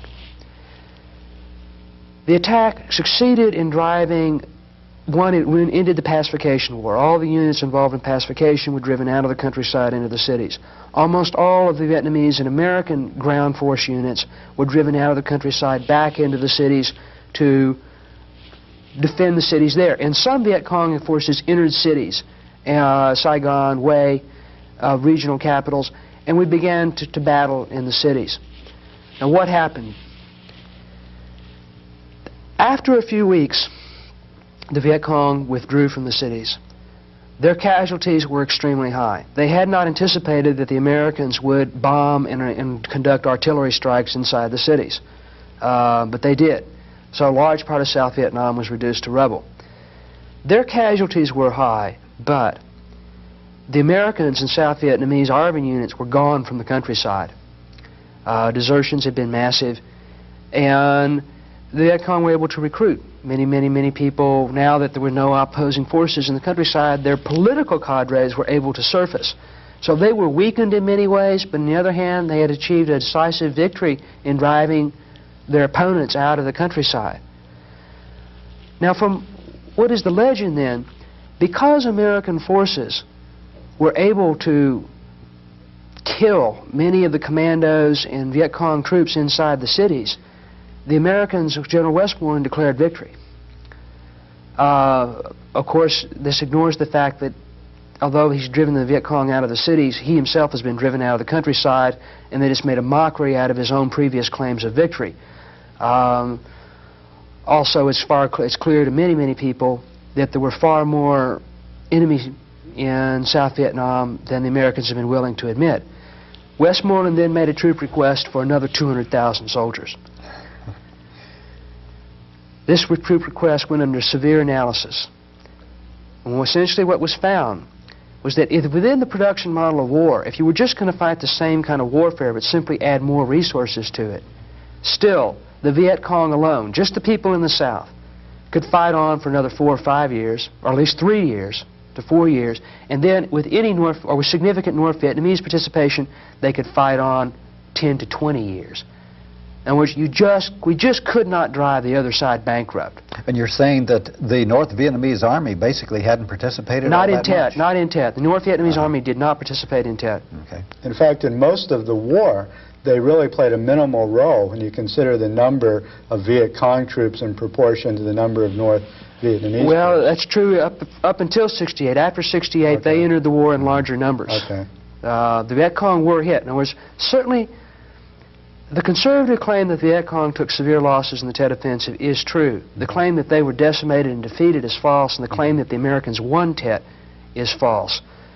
Tet essentially helped the American war managers, at least the part of them, see that their strategy was bankrupt and that there was no path to victory. So this finally created a... Remember, Lyndon Johnson resigned somewhere during this period. That's right, not too long after. Was this kind of a break in their self-delusion that techno-war would win everything? Now here is a serious problem that people do not understand. American television news began from late 1968 on, began to report the idea that the war was winding down and that we were on our way out. This is not true. This is a false statement. You should never believe this. When you look at the casualty figures of how many American soldiers were killed from 65 through 68, through 67, and then you take 68, and then you look 69 through 73.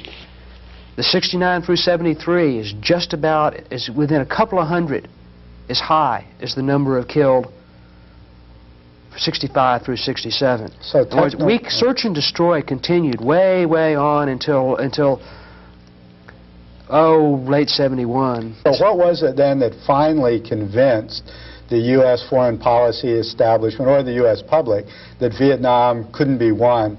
From mid-68 on, the American military began to become progressively more restless, and certainly by late 69 and 70s in active revolt against its commanders.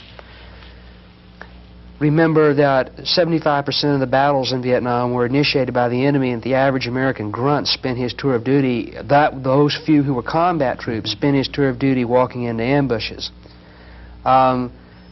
Most men learned fairly quickly that while they were walking into ambushes, that their generals were getting medals and they were safe in helicopters and so on and so forth. So people began what's called fragging. Fragging means you take a fragmentation grenade and you throw it at your superior, whether it's a non-commissioned officer or sergeant or a lieutenant or a captain or whatever. It was a way to tell higher command not to treat the ground troops' lives frivolously, that they would not aggressively pursue dangerous combat situations that simply in order to make the superiors look good. Well, let me tell you how it worked. We'd start having war calls, which is like, at midnight, everybody in the outfit starts opening fire and screaming, "Gooks on the wire, gooks on the wire," in the barbed wire fences, you know. And then you'd try to kill any of the lifers that you didn't like. So we tried to get the CO a couple of times with a machine gun. One time his rack took 9 holes, his cot, 9 bullet holes, but he dove out of it and got away. Everybody'd be shooting, so he couldn't check the weapon, see who was shooting him. So they'd be throwing grenades at the wire and yelling and shouting, "Gooks on the wire, gooks," and they'd blow the siren and then run around, and half the guys would be facing out where it's shooting, and then the other half would be waiting for a lifer to come out of his tent. Yeah, I've seen officers executed 5 or 6 times. Just put a price on his head. Next one that kills him gets the money. Next time he was out on a mission, everybody knew it was going to happen. They just wait till he was in the right position. And the estimates run quite high. And there was the official Army count is about 650 fragging incidents. And there are real reasons to doubt that. Because It must have been quite small. I'm sure there were a lot of them that weren't reported. Oh, of course, because no commander wants to have, what do you say? It's like some of my own men threw a grenade at me or tried to shoot me. I mean, how is that going to look good on your record? Are you going to get promoted up as a great leader when you're reporting that your own people are shooting at you? No, I'm sure the records are, the figures must be substantially higher. The soldiers even put pools of money out for contracts for particularly unpopular officers. But there was also suicide and self-mutilation that went on, too. People got desperate. They were disoriented. They were not being cared for by their own command. The actual operations often involve slaughter of innocents. Suicide rates are fairly high. Standing up in the middle of a firefight. There's one famous cartoon book by a man named Tad Forrester, and it shows a picture of a soldier hiding behind a rock with his trigger finger in the air looking for the $1 million wound. The theory being like if he exposed this and got his index finger shot off, that he could get out of the war zone. Or you don't take your malaria pill, and get therefore removed because you're incapacitated with malaria. There were many, many ways where people shooting themselves in the foot. There are lots and lots of stories of self-mutilation. Or you do it to your friend. In other words, if your friend has, say, been wounded twice and you're on a particularly dangerous mission and he's had a premonition of death, which was taken very, very seriously, all combat soldiers are deeply superstitious, then sometimes you shoot or you stab your friend, not in a vital place, but to wound them enough to get them out. You You can't fight a war this way. You cannot fight a war where people are, or you go and search and avoid. Also, yeah, search and avoid. That was a very prevalent thing too. Instead of search and destroy, search and avoid. That is, you go out and you play war. You try to you go out and you smoke some dope or and you fake some radio reports, or you generally try not to engage the enemy. Yes. We talked about it every day. All the guys felt the same way. We just weren't accomplishing anything. In fact, some guys were so depressed and disgusted they was killing themselves. Some guys were taking hand grenades and blowing themselves away. They couldn't take the strain anymore. God, it was really heavy. I don't think a lot of this stuff was reported. GIs would just kill themselves. In the Army, you'd probably send the stats home that the guy was killed or missing in action. And did the anti-war movement at home have any effect on these soldiers in creating a sense of what they were doing was wrong, that they were victims, they were making mistakes? Did that have impact, you think, on the soldiers? There was a wide coffee house, GI coffee house movement. The anti-war movement tried to set up coffee houses near U.S. bases to promote literature and things. But honestly, when you read soldiers' memoirs and novels, they honestly don't talk about the anti-war movement very much. It's not to say there wasn't an influence, but they talk about reacting to the situation of warfare that they're in. The one that, the moral qualms are the moral qualms that are seen on the battlefield. The one clear influence of the anti-war movement is nobody wanted to be the last man to die in Vietnam. I mean, once it was stated that the U.S. was going to withdraw eventually, that made it more difficult. There was one place in your book where you said that this actually was a class warfare that was going on, and that black soldiers were at the forefront of the fragging and the revolt. Let's remember who went to Vietnam. After World War II, the U.S. military decided that too many college-educated men had been killed, and that the danger of this was that it was going to hurt the scientific base of the country. If the scientific base of the country was hurt, we couldn't have the next generation of weapons. So the idea of the 2S deferment, of the college deferment, was to keep the pool alive. What this meant was, remember, this is an era of very few student loans, very few scholarships, so on and so forth. It meant that the sons of the middle class could go to college, where the sons of the working class went to the military. In the military itself, military needs vast numbers of white-collar skills. So if you had any kind of clerical skills, like middle-class people often do, typing, filing, so on, you could more readily get a non-combat job. What this translated into is that once you got down to the point of who was in your infantry units, your armor and artillery, they were disproportionately minorities and rural whites, poor rural whites, poor urban whites. So we had a working class, largely working class military, combat military, whereas a more middle class anti-war movement and a more middle class logistic apparatus in the military. So it was a class revolt. A class revolt. No, I wouldn't call it a revolution. We're not talking about these people were not socialists now. But it is sort of like, let's revolt against the manager, yes. It's not in our interest. They're exploiting and using us. Yes. Yeah, and it's certainly among black soldiers, they were definitely influenced by the Black Power movement. Racial consciousness and critical consciousness was very paramount. And there were many of the tie signs, of bonding signs of, the skin and special handshake, so on and so forth. How would you evaluate the mass media handling of Vietnam then and now? I spent a long time looking at the tapes, and I was close. It's like I'd finished my outline. I was going to write a book about television news coverage of the war, and I decided to think, well, what was not on the news frame? What I saw, and that's consequently I wrote this other book, The Perfect War. What's on the news is a lot of pictures of helicopters, a lot of pictures of jets, a lot of pictures of tanks, a lot of hardware. In other words, technical war was the major representation, too, visual representation. And along with these presentations of these beautiful weapons, I remember my favorite was an ABC show, an ABC series, where they first went out and they see the battleship New Jersey. Battleship New Jersey had just been recommissioned in '69, and we see here's this 16-inch guns, and there's this giant 30-foot phallus that the camera looks down, and the guy starts talking about it. Shoots a 250-pound projectile 16 miles. It'll go through 32 feet of reinforced concrete, or maybe I have it the other way. Maybe it's 32 miles, 16 feet of reinforced concrete. I forget, and it's a 250-yard kill radius. And it's simply like the man is the correspondent to become a salesperson. And I thought, gosh, I too want the battleship New Jersey, this is just cool beyond belief. And then the film cuts, and there's another correspondent, and he's on the bank of a river, and it's about the VC flying trash can. And do you remember the Roadrunner rockets, about Wile E. Coyote was always getting something from Acme Rocket Company that always kind of looked like a trash can on a stick with a kind of triangle on top of it? That's exactly what this rocket looked like. It was obviously of a homemade crude rocket.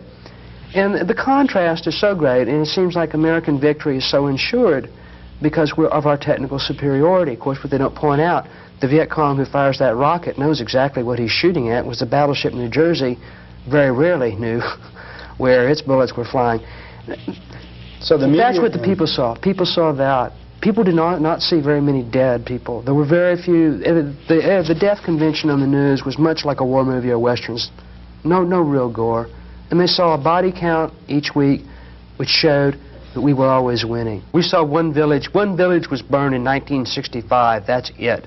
And the guy correspondent got in severe trouble. My Lai appeared as remember, did not come from, the news of it didn't come from the normal networks, it came from a veteran who tried hard to get the news out. Very little coverage of massacres came on. The ordinary language of the war, gook, slope, slant, dink. No American news correspondent ever talked about those terms and what they meant. Never. It simply did not occur. Instead, it was very much an official perspective. Where one got critical, from 68 on, occasionally you would see reports about failed technology, and occasionally you would see stories about tragic American deaths. But it was sort of like a human interest tragedy becomes the limit of criticism rather than any kind of explanatory notion of why we aren't succeeding. Bill, let's talk about an evaluation of the Vietnam War. A lot of people have written books about it, historians and generals, and et cetera. Well, let's end it, just to come back to where we started, to this other point. My analysis says the U.S. had to get out because we couldn't fight, because we had an army that wouldn't do it anymore. Now, you could move to Air Force campaigns, but Air Force campaigns have their problems, too. You can't hold ground with airplanes. Sending money to the South Vietnamese, they were corrupt. They just had more money to be corrupt with. So we were defeated. My analysis says the United States was defeated, and that's the standpoint. So the question is, how have the historians and the novelists, so on, treated the subject of American defeat? The conventional path is a liberal interpretation. That is, it's just a tragedy. It's just things were wrong out there somewhere, and it's just like there were all sorts of small mistakes of honorable men making small decisions. Arthur Schlesinger being Arthur Schlesinger would be the most famous, the classical case. Stanley Carnell's book and PBS series, the most recent example. But the notion of tragedy is not an explanation. 20 years of small mistakes doesn't explain a war that has a very clear structure, which is my argument, and the structural contradictions of that mode of warfare ended in its dissolution and failure. The second school, the most prominent right now, is that the U.S. lost because of self-imposed restraints. Self-imposed restraints is a military term often used in Joint Chiefs of Staff documents calling for escalated air war. And their vision is that the United States should have invaded North Vietnam in 1966 and taken Hanoi and Haiphong.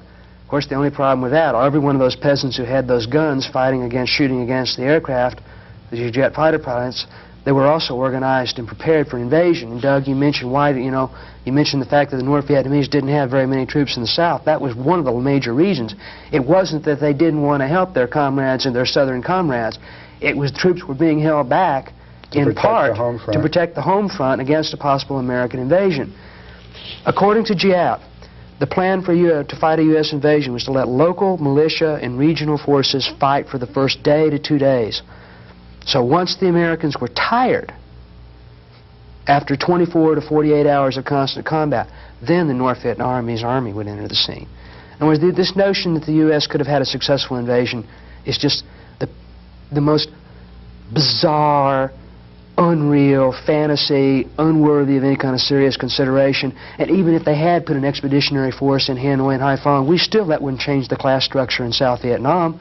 That wouldn't change the fact that you had a peasantry that wanted land, that you wanted Buddhists who wanted self-determination rather than Catholic rule, and that a whole country wanted national reunification because the whole basis of the culture was throwing out the foreign invader, and that's all they'd done all their lives for 2,000 years was throw out the Chinese, the French, and now the Americans. It wouldn't have changed it. The self-imposed restraint still is false. Well, have we learned anything since then? You point out the total corruption and self-delusion of the military and the civilian leaders throughout this. First of all, thinking they could wage a techno-war, and secondly, not paying attention to the realities which might try to seep up from the intelligence field, suppressing any intelligence that would contrary to what they wanted. Are we still in that same mode of thinking? Yes. And are we thinking of applying it to? Well, we already have a couple of places. Certainly Grenada was one example. We took Grenada, and we just barely took it, even though there was a minimum opposition. Most of the U.S. Special Forces commandos bit the dust in various operations because of the various mishaps of one kind or another. Also, the military's analysis is, well, not only did we fight with one hand tied behind our back, but we fought too slow. We needed more rapid escalation. So Honduras has been prepared, a series of airfields and ports have been prepared in Honduras in order to bring 50,000 troops into battle within a week. They have the facilities for this. And they still have, many of the military have the delusion that they could probably take Managua and a few other places in a couple of weeks, rather than an extensive Central American war which would escalate tremendously, because the Nicaraguans have no choice except to expand the war outside of Nicaragua to make the battlefield bigger. If the battlefield's bigger, then the United States has to disperse its troops. If its troops are dispersed, you can't achieve victory. Back to Vietnam. Back to Vietnam. Sounds like they haven't learned a thing. They have not learned a thing. But then most haven't learned a thing. There are veterans, of course, in the U.S. who certainly don't want to see this. There are probably parts of the military in very subordinate positions who don't want to see a major escalation.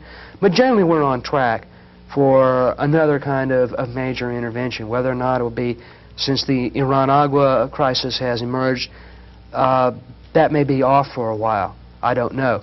But there's certainly Philippines. There's another growing insurgency there.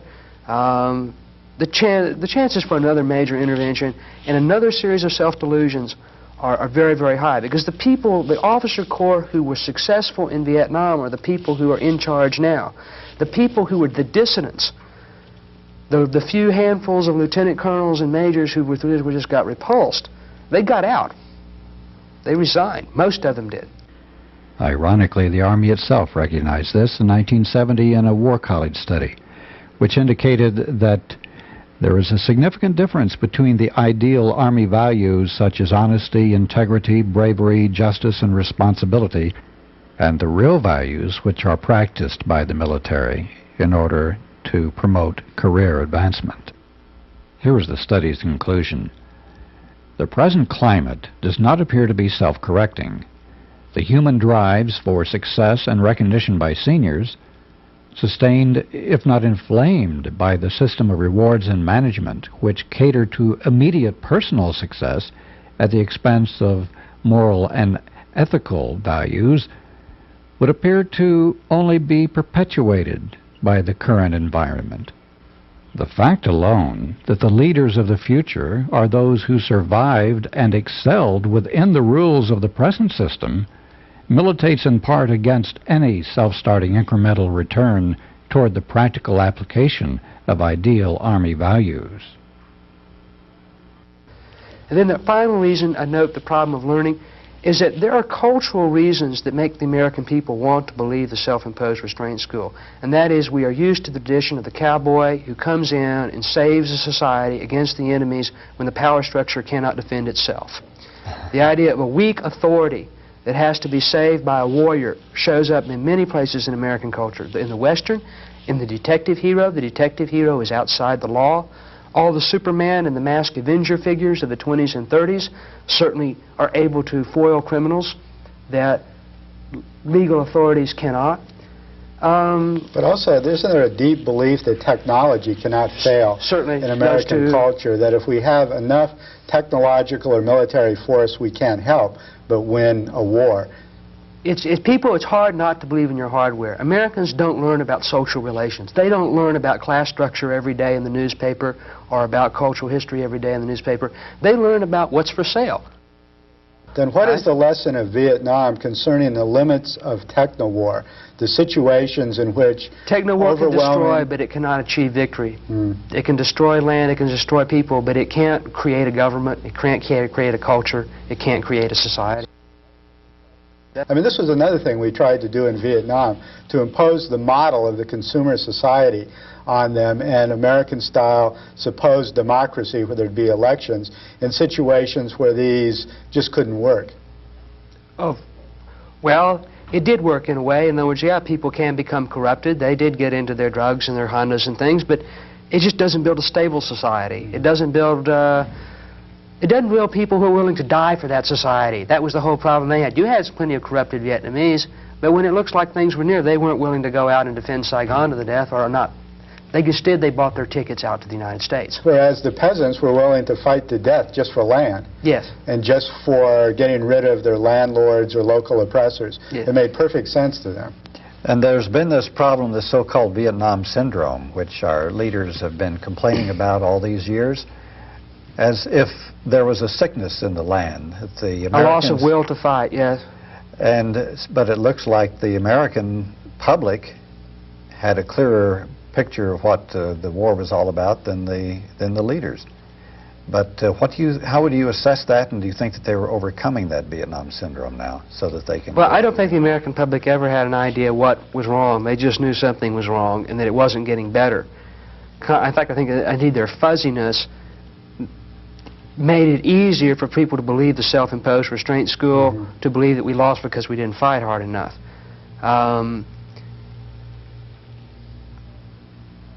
For the past few years, popular culture has presented the hero, the warrior imagery as well, very much strong on the rise.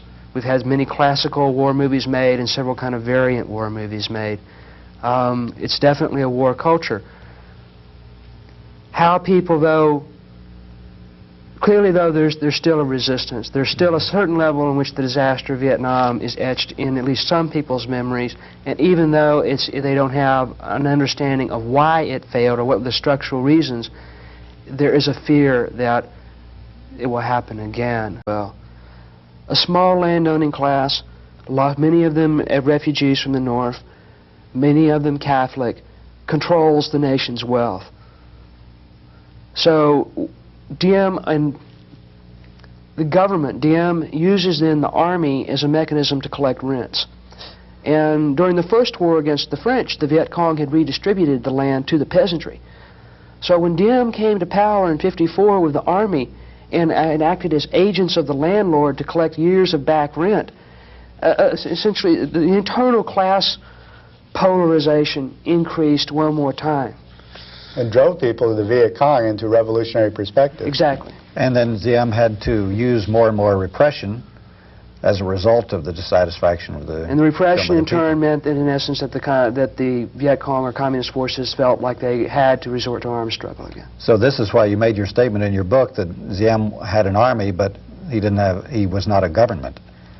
That's right. No, there was no effective administration other than military administration. Diem eventually replaced all forms of village council, all forms of intermediary powers that had any linkage to below were destroyed. Instead, all loyalty was from the top down. Yet the American escalation didn't really dramatically accelerate until after Diem's assassination. What brought about this dramatic acceleration and what you call techno-war to Vietnam? When Diem was gone, all the other Vietnamese generals began a power struggle among themselves. Consequently, whatever government repressive apparatus Diem had collapsed. Desertions increased radically. Defections to Viet Cong units became stronger and stronger. By '64, American policymakers feared that there would be a provisional revolutionary government, an open provisional revolutionary government in much of the countryside, which we had lost. Remember, let's get straight. U.S. forces lost, or the French lost in '45. We lost again in '54. We lost again in '63, '64. We escalate. The United States escalates in the face of defeat, not in the face of victory. Right. So, massive defeat in '63 and '64 brought in then the need for U.S. ground troops and sustained bombing of the North in order to try to salvage the situation. Why couldn't the U.S. accept a defeat in this small corner of the world? The United States has been unwilling to deal with communism as a political, social, and economic movement. Instead, it gets seen that we as Americans are the natural beings of the world, and that capitalism is the natural economic order, and that our system is simply the essence of human goodness and the essence of nature. Therefore, something very, very different from us is not another society with whom one compares differences and makes treaties with and so on and so forth, but instead is an alien presence. If we're nature, they're anti-nature. or what I call the foreign other. During World War II, the Soviet Union did take over, right after World War II, did invade and take over Eastern Europe. The Red Army did, and you had to hold it as a buffer zone, and they did install puppet dictatorships there. This became the model for all American views of communist and socialist of any kind. Americans did not understand internal revolution. They did not understand the Chinese Revolution in the 40s, that there were like millions upon millions of poor peasants who wanted land to survive, and that Mao Zedong and the Communist Party offered them land and survival, whereas Chiang Kai-shek was a warlord who offered them nothing. So, unable to see internal struggles for socialism or communism, or unable to see even internal struggles for national independence against colonialism, right. The world gets divided into them and us. Mm-hmm. And we're the good guys and they're the bad guys. They are the foreign other. They're trying to move in. So all forms of communism movements get seen in that light. So in this sense then, any particular movement in the world is not just a particular movement in a dirt poor country. I mean, let's remember how dirt poor Vietnam is then. And we had very little investment there. Instead, any movement is a sign of the global movement. A Controlled victory, by the Soviet Union. a few poor peasants win in Vietnam. That doesn't mean just that that a little few more people have a few more rights. Instead, that means that the foreign other, the monolithic machine, has encroached one more step, and that with each other step, the rest of the world becomes in peril. This, of course, is the domino theory. So like a contagious disease, sort of, instead of like each country having its own history and its own culture and its own people, it's as if the world is an empty shell, like a chessboard, and it's either our side or their side, and once they get going, just somehow a mechanistic momentum will propel communism to victory. It's a very, I call it mechanistic anti-communism, because it's a mechanistic framework of the world, and the enemy is foreign other. They aren't really real enemy at all. It's an abstraction. So isn't that also, aren't there two sides of this? The other side is the people, the big decision makers, the foreign policy establishment, as you term it, looking at the world on a more realistic basis. As General Maxwell Taylor said in his book, we have to keep an iron grip on the third world country because they're poor and they want riches, and the riches would have to come from us.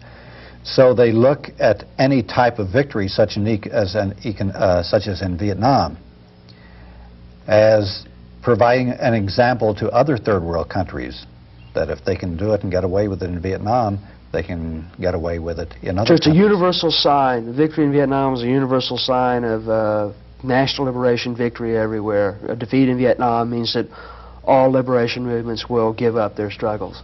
So, Bill, given the fact of this military-industrial complex in the United States that had built up a new military machine and model of warfare, given the mechanistic anti-communism that was motivating the foreign policy decisions of the U.S. foreign policy establishment, and given the collapse of the Diem South Vietnamese government in Vietnam, it was almost inevitable. They were the ones who would have to take the casualties first to lure the Vietnamese into battle, so that then the Americans would know where to send the planes and where to send the artillery. You send out a patrol in order to get it ambushed, in order to mark a target with a smoke rocket from a helicopter, or so that then the jets can come in and napalm the area. In other words, you have to get ambushed before you can find the enemy. You know, when I began my Vietnam research, I had a hint that I was going to find a very cavalier attitude towards whether or not Vietnamese lived or died. I was surprised to understand the command's attitude towards their own soldiers. But let's think about it. We're talking about a production model of war again, or techno-war. These are the U.S. war managers. These are the U.S. war managers. Okay. We have a draft. We can replace all the labor that we lose can be replaced. And indeed, it's like migrant labor force. We're almost sort of like, say, we had a farm when you bring them in for a year, a year or two of duty. Mostly blacks and Chicanos anyway. Quite all, well, not most, but a whole lot of them are. They're poor, working class whites. The idea was, so what if they walk into an ambush? We take some casualties that way, but then we'll call in our airstrikes and call in our artillery fire, and we'll use our technology then to get the body count. So, in essence, the ground troops were bait. They were being sent out on operations to be ambushed. And that's not a good way to survive in warfare. Night movement. That was suicide. I was one of the worst patrols you could ever go out on. The purpose of it was for you to walk up on Charlie and for him to hit you, and then for our hardware to wipe them out. We were using scapegoats to find out where they were. That was all we were. Bait. Hell, they couldn't find Charlie any other way. So they loved us to run into a whole bunch of them. That way they could plaster him and they'd have a big body count. Then the general gets another goddamn medal and a big promotion.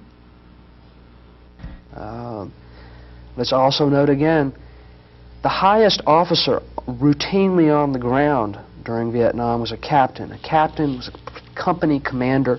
A company had at most about 140 people in it. That would be at full strength. Most combat units never operate at full strength. Everyone above captain's level, a battalion commander is the man who commands 4 companies. All battalion level officers, brigades have several battalions, divisions have several regiments or brigades. All the rest of those choppers, all the rest of those commanders are in helicopters, flying at minimum at 1,500 feet, because 1,500 feet is the maximum range of a .50 caliber machine gun when used as an anti-aircraft weapon, which until the latter part of the war was the largest anti-aircraft weapon the Viet Cong had. So the managers were relatively safe in this process, whereas it's the workers who are suffering the occupational safety hazards on the ground. Was it a success in terms of the numbers and the body counts? Did they actually, in their own inhuman logic, succeed, or were the costs greater than the benefits, even in terms of their own logic? Several things happened. For one, all the American commanders and helicopters communicated in uncoded English to their subordinate officers and ground troops. The Viet Cong and NVA were able to buy American radios on the black market and capture others. They routinely listened in into all the orders. There are many stories of people of Viet Cong hearing American orders and then taking actions to circumvent them. So the sheer arrogance of, you know, we're in our helicopters, we have all this stuff, we don't have to care, we don't have to pay attention to our enemy, that ended up costing American lives. So that part didn't work. It took, within a year or so, by late '66 or so, the Viet Cong and NVA knew how long it was going to take an American airstrike to get there. Now sometimes they can make a terrible miscalculation and get caught out in the open. But an astute enemy commander could make a reasonable judgment on how long he could stay in combat before he had to run like hell, because the F-4s or the Hueys or the gunships were coming to after him. So a lot of times ambushes would be quite brief and the enemy would break off contact. Well, we've mentioned body count a couple of times. Let's get into that and the whole framework of corruption and lies and cover-ups that occurred in the U.S. It's simple from what we've followed so far. If the success in war is purely an enemy body count, yes, because we're trying to drive the other side bankrupt, and let's presume that, oh, you and Doug are, I'm a general and that, like, your lieutenants are captains, right? Maybe you're a company commander somewhere. You're under pressure. I'm under pressure to produce a body count. And as a colonel, let's say I'm a colonel battalion commander, if I don't meet my quota, my career's over with. I'll be relieved of command. And if you're relieved of combat command, then your ticket up the hierarchy is gone. So I'm going to squeeze you. And in fact, in some units, kind of where the informal rule was, if you don't meet your body count quota, then we're going to, like, you're not coming in off the field. We'll just leave you. I'll bring you some more ammo, some more food, some more water, but don't expect, you know, you've got to, like, produce the goods. I knew if I came back without a body count or at least a prisoner, I'd get my ass chewed. So I kept the patrol out. Well, I talked to to many soldiers who were wounded, the ones I saw in Japan, and they told that Vietnam had been a French colony that went through a long process of revolt. So Vietnam was just simply, it was ready. We had our theory for limited war, and we had our apparatus in place at the time Vietnam was well, by the time the French had been thrown out. Can you give us a brief history of Vietnam and their struggle, first against the Chinese and then the French, etc., leading up to American intervention? Certainly. The word Vietnam originally, it means Southern Kingdom of the Viet, and it was a part of China that, well, didn't really break off. It's like Chinese immigrated there, and they formed a racially distinct group and tried to claim independence. Chinese emperors would invade Vietnam, hold the country for several hundred years. Vietnamese guerrilla fighters would throw the Chinese out. The Chinese would then invade and hold it for another 50, 100 years. Then the Vietnamese would throw them out and hold on for 50 years. This struggle between Vietnam and China for Vietnamese independence went on for hundreds and hundreds and hundreds and hundreds of years. Finally, by the time the Vietnamese had finally defeated China, they were weak, though. But this is the time when the West was expanding, and France was looking for a way to get to China for the spice trade and so on, and they ended up taking Vietnam. So France took Vietnam as a colony in the 1890s. Vietnamese fought off and on against the French from the 1890s on up. Oh, they just kept on fighting. But then in World War II, the communists, especially headed by Ho Chi Minh and Vo Nguyen Giap and Lê Đức Thọ, organized better. They fought against the Japanese, and then after declared their independence in '45, and ironically, American intelligence operatives supported that effort extensively. And Ho Chi Minh, as I understand it, looked at that time to the United States as a model to develop his country, not to the Soviet Union. His position was that he had paid off whatever he felt he ideologically owed to the Soviet Union, and that he was a free agent, he was not getting any assistance, and that the America, with the Declaration of Independence and with its stated anti-imperialist policy, was a far better possible ally. And it was a model of democracy for him, too, and at that time he was a nationalist and a Democrat to some extent. Certainly a nationalist. How much a Democrat? I'm not. I wouldn't. He was pretty much. He at least paid lip service to the democratic values and the anti-imperialist. But certainly a nationalist. Yeah. Well, then the Vietnamese defeated the French in '54 after 8 years of extensive warfare, extensive guerrilla warfare. And it's important for us to understand the war in Vietnam was one country. It had been tentatively divided into 3 administrative zones by the French, but warfare was going on in all 3. When the war ended in '54, the country looked like a checkerboard. Some French in the north, some Vietnamese or Viet Minh in the north. Some French cities held in the south, other areas held by the Vietnamese communists. North and South Vietnam didn't exist. It was only a checkerboard. But then, at the Geneva peace talks in 1954, there was a land swap. Vietnamese forces moved north, French consolidated their forces in the south. A line was drawn, a provisional administrative boundary, not a national boundary, not a political boundary, an administrative zone boundary. And the idea was the country would be divided for 2 years and there would be international elections in '56. There were no such elections. The United States moved in. But what's important to understand, this idea of North Vietnam as a separate country that invaded South Vietnam is wrong. There was no North and South Vietnam as 2 separate countries. That was it was a checkerboard at the end of '54 that got changed. And what happened in the South to begin the resistance struggle?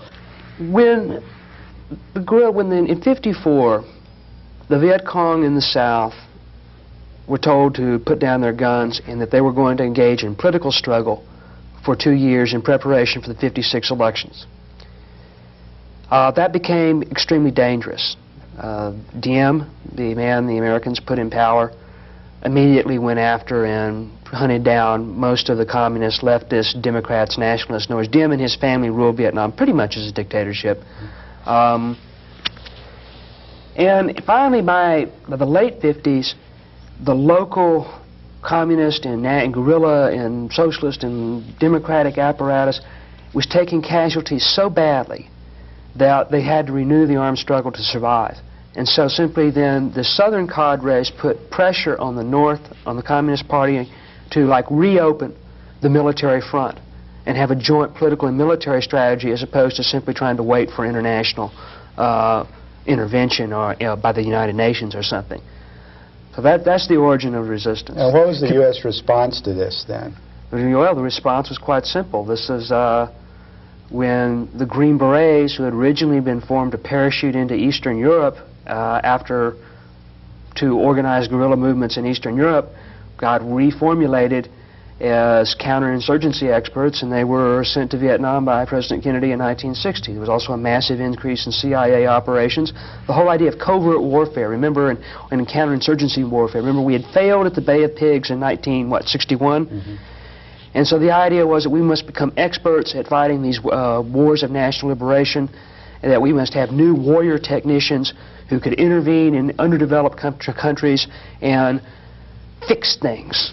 And the Green Berets were one branch as fix-it men, CIA operatives were another, various logistics people, economists were others. Mm-hmm. We should remember, let's understand the class structure of Vietnam. It's a poor rural society. Most of the people are landless peasants or own very small plots of land. They're under subsistence agriculture, where a large part of their crop goes to the landlord. A small landowning class, most peasants are Buddhist with practiced elements of Confucianism as well. That U.S. involvement would intensify, that this war was not an accident, that this war was not just a policy mistake, but it was a consequence, basically, of U.S. foreign policy and U.S. industrial and military development since World War II. That this was the test case. This is where they had to test their war machine and stop communism. I really want to stress together that one of the principal arguments I'm trying to critique in my book is this notion that we just made one mistake after another, that nobody was really responsible for anything, that things just sort of slipped up. You don't go to war that way. You go to war far, far in advance. In '64, when Johnson was making announcements about the Gulf of Tonkin and just sort of like how it was a surprise attack, which it wasn't, and in early '65, when they were making announcements to the American public that maybe we'd send a few thousand more troops to Vietnam, they fully expected to send 200,000 people by the end of '65, another 100,000 by '66, and another 100,000 by '67. The estimates were already there that it'd take 500,000 men. So they had it was a planned out war. This was a planned warfare, a planned escalation. Well, let's talk about the war itself and see how this techno-war actually worked out itself in the ground and in the air. The use of helicopters, the helicopter war, and the search and destroy. Can you describe these and how they worked in the... Well, let me quote a very famous general, Julian Ewell. Generals write books.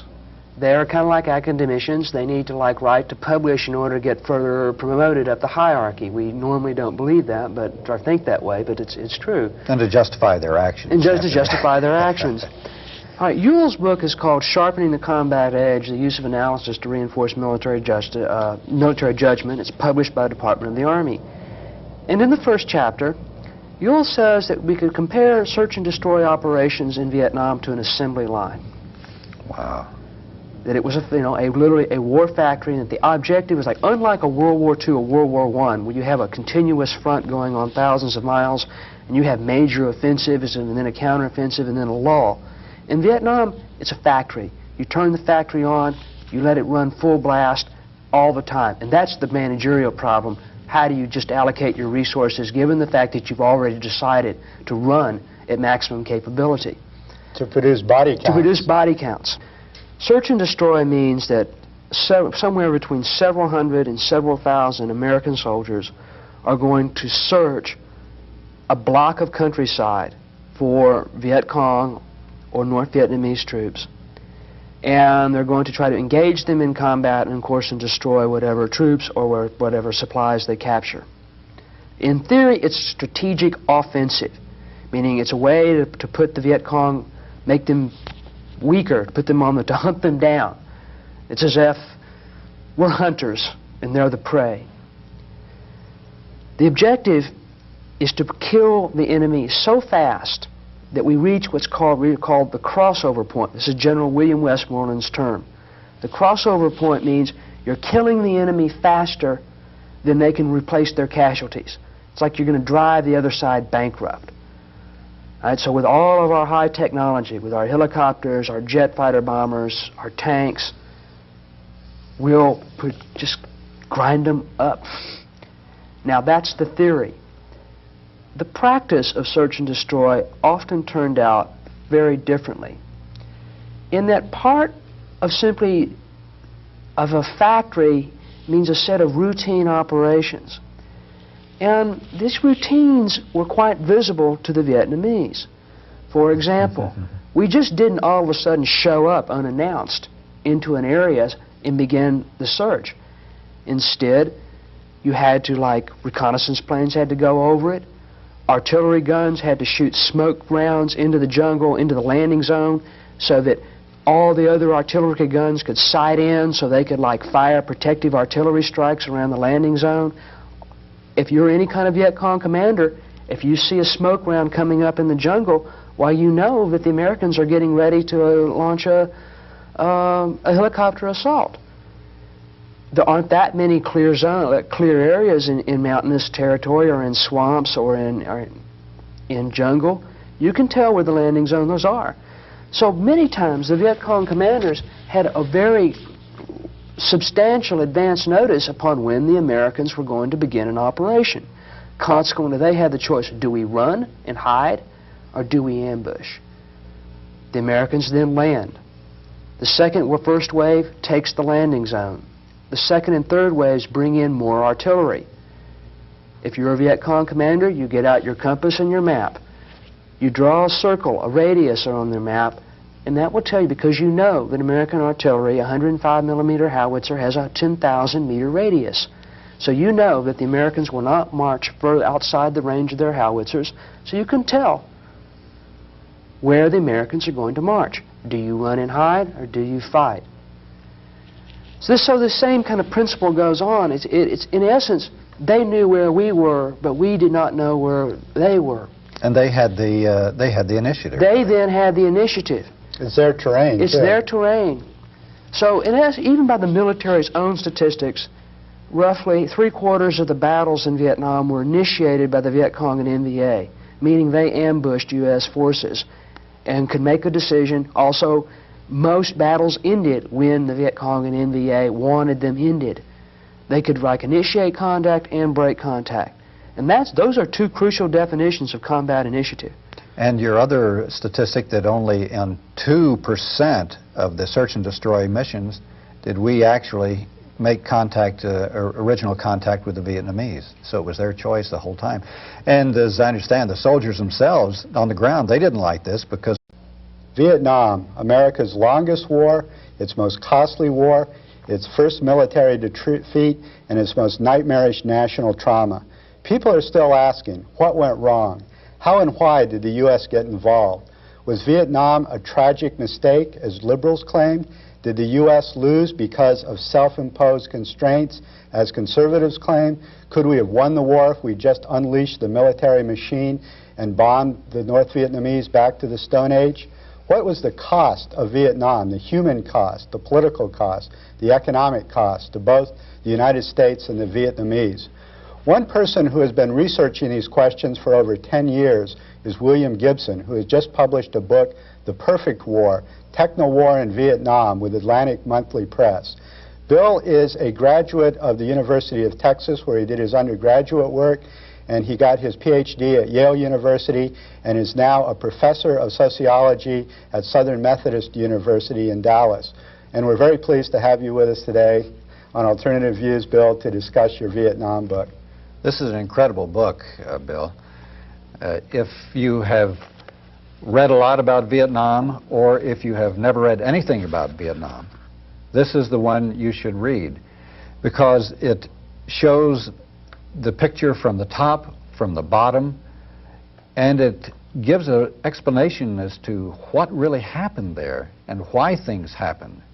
Usually you come back with kind of an empty feeling of frustration or not really knowing, but after reading your book, you understand, which is incredible thank thing. you. And you get the emotional feeling, the impact, as well as what was happening in the mines.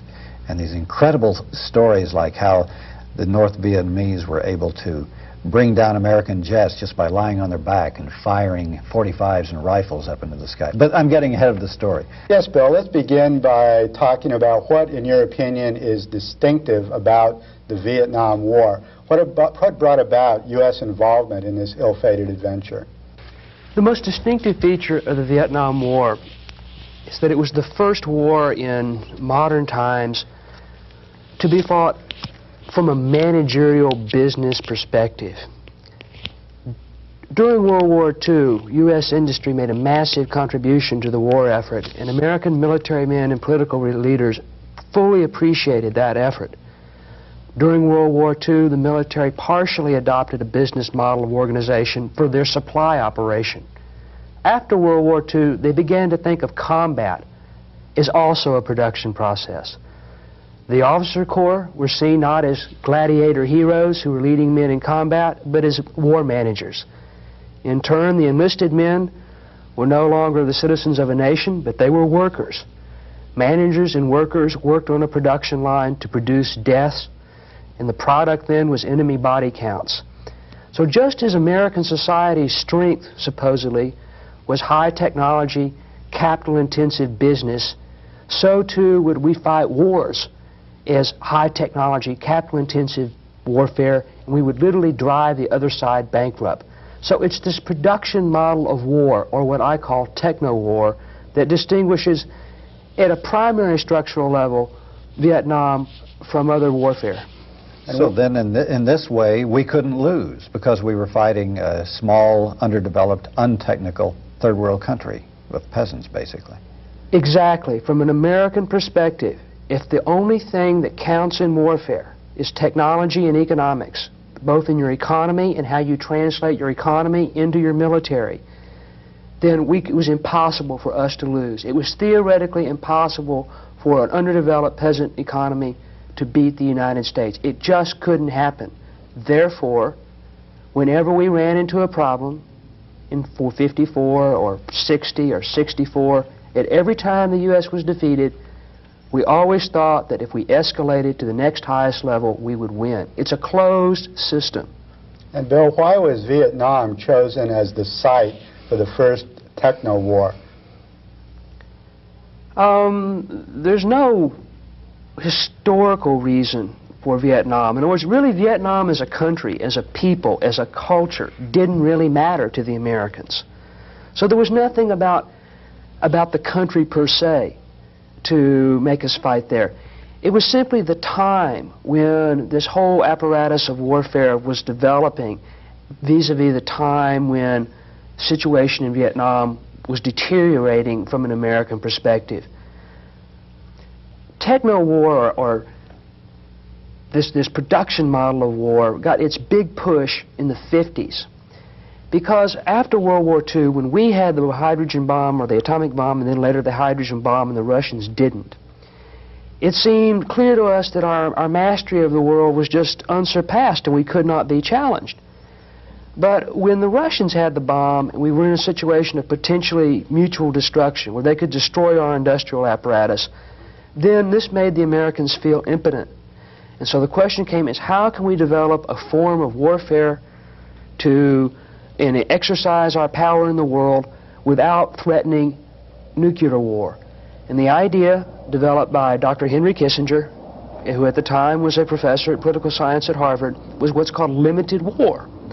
And the idea was, because our economy was so big and powerful, we could have guns and butter. Butter and TVs and popcorn and drive-ins and hula hoops for the Americans at home, and limited war for an indefinite period of time in the third world. And because we were so much richer, we would just drive the other side bankrupt. And it was a period where certain guerrilla movements, certain national liberation movements were emerging. We saw the Cuban Revolution in 1959, and there were third world revolutionary movements throughout Latin America, Africa, Southeast The French Asia. and British empires were deteriorating worldwide. Certainly, Right. and Vietnam's a classic case.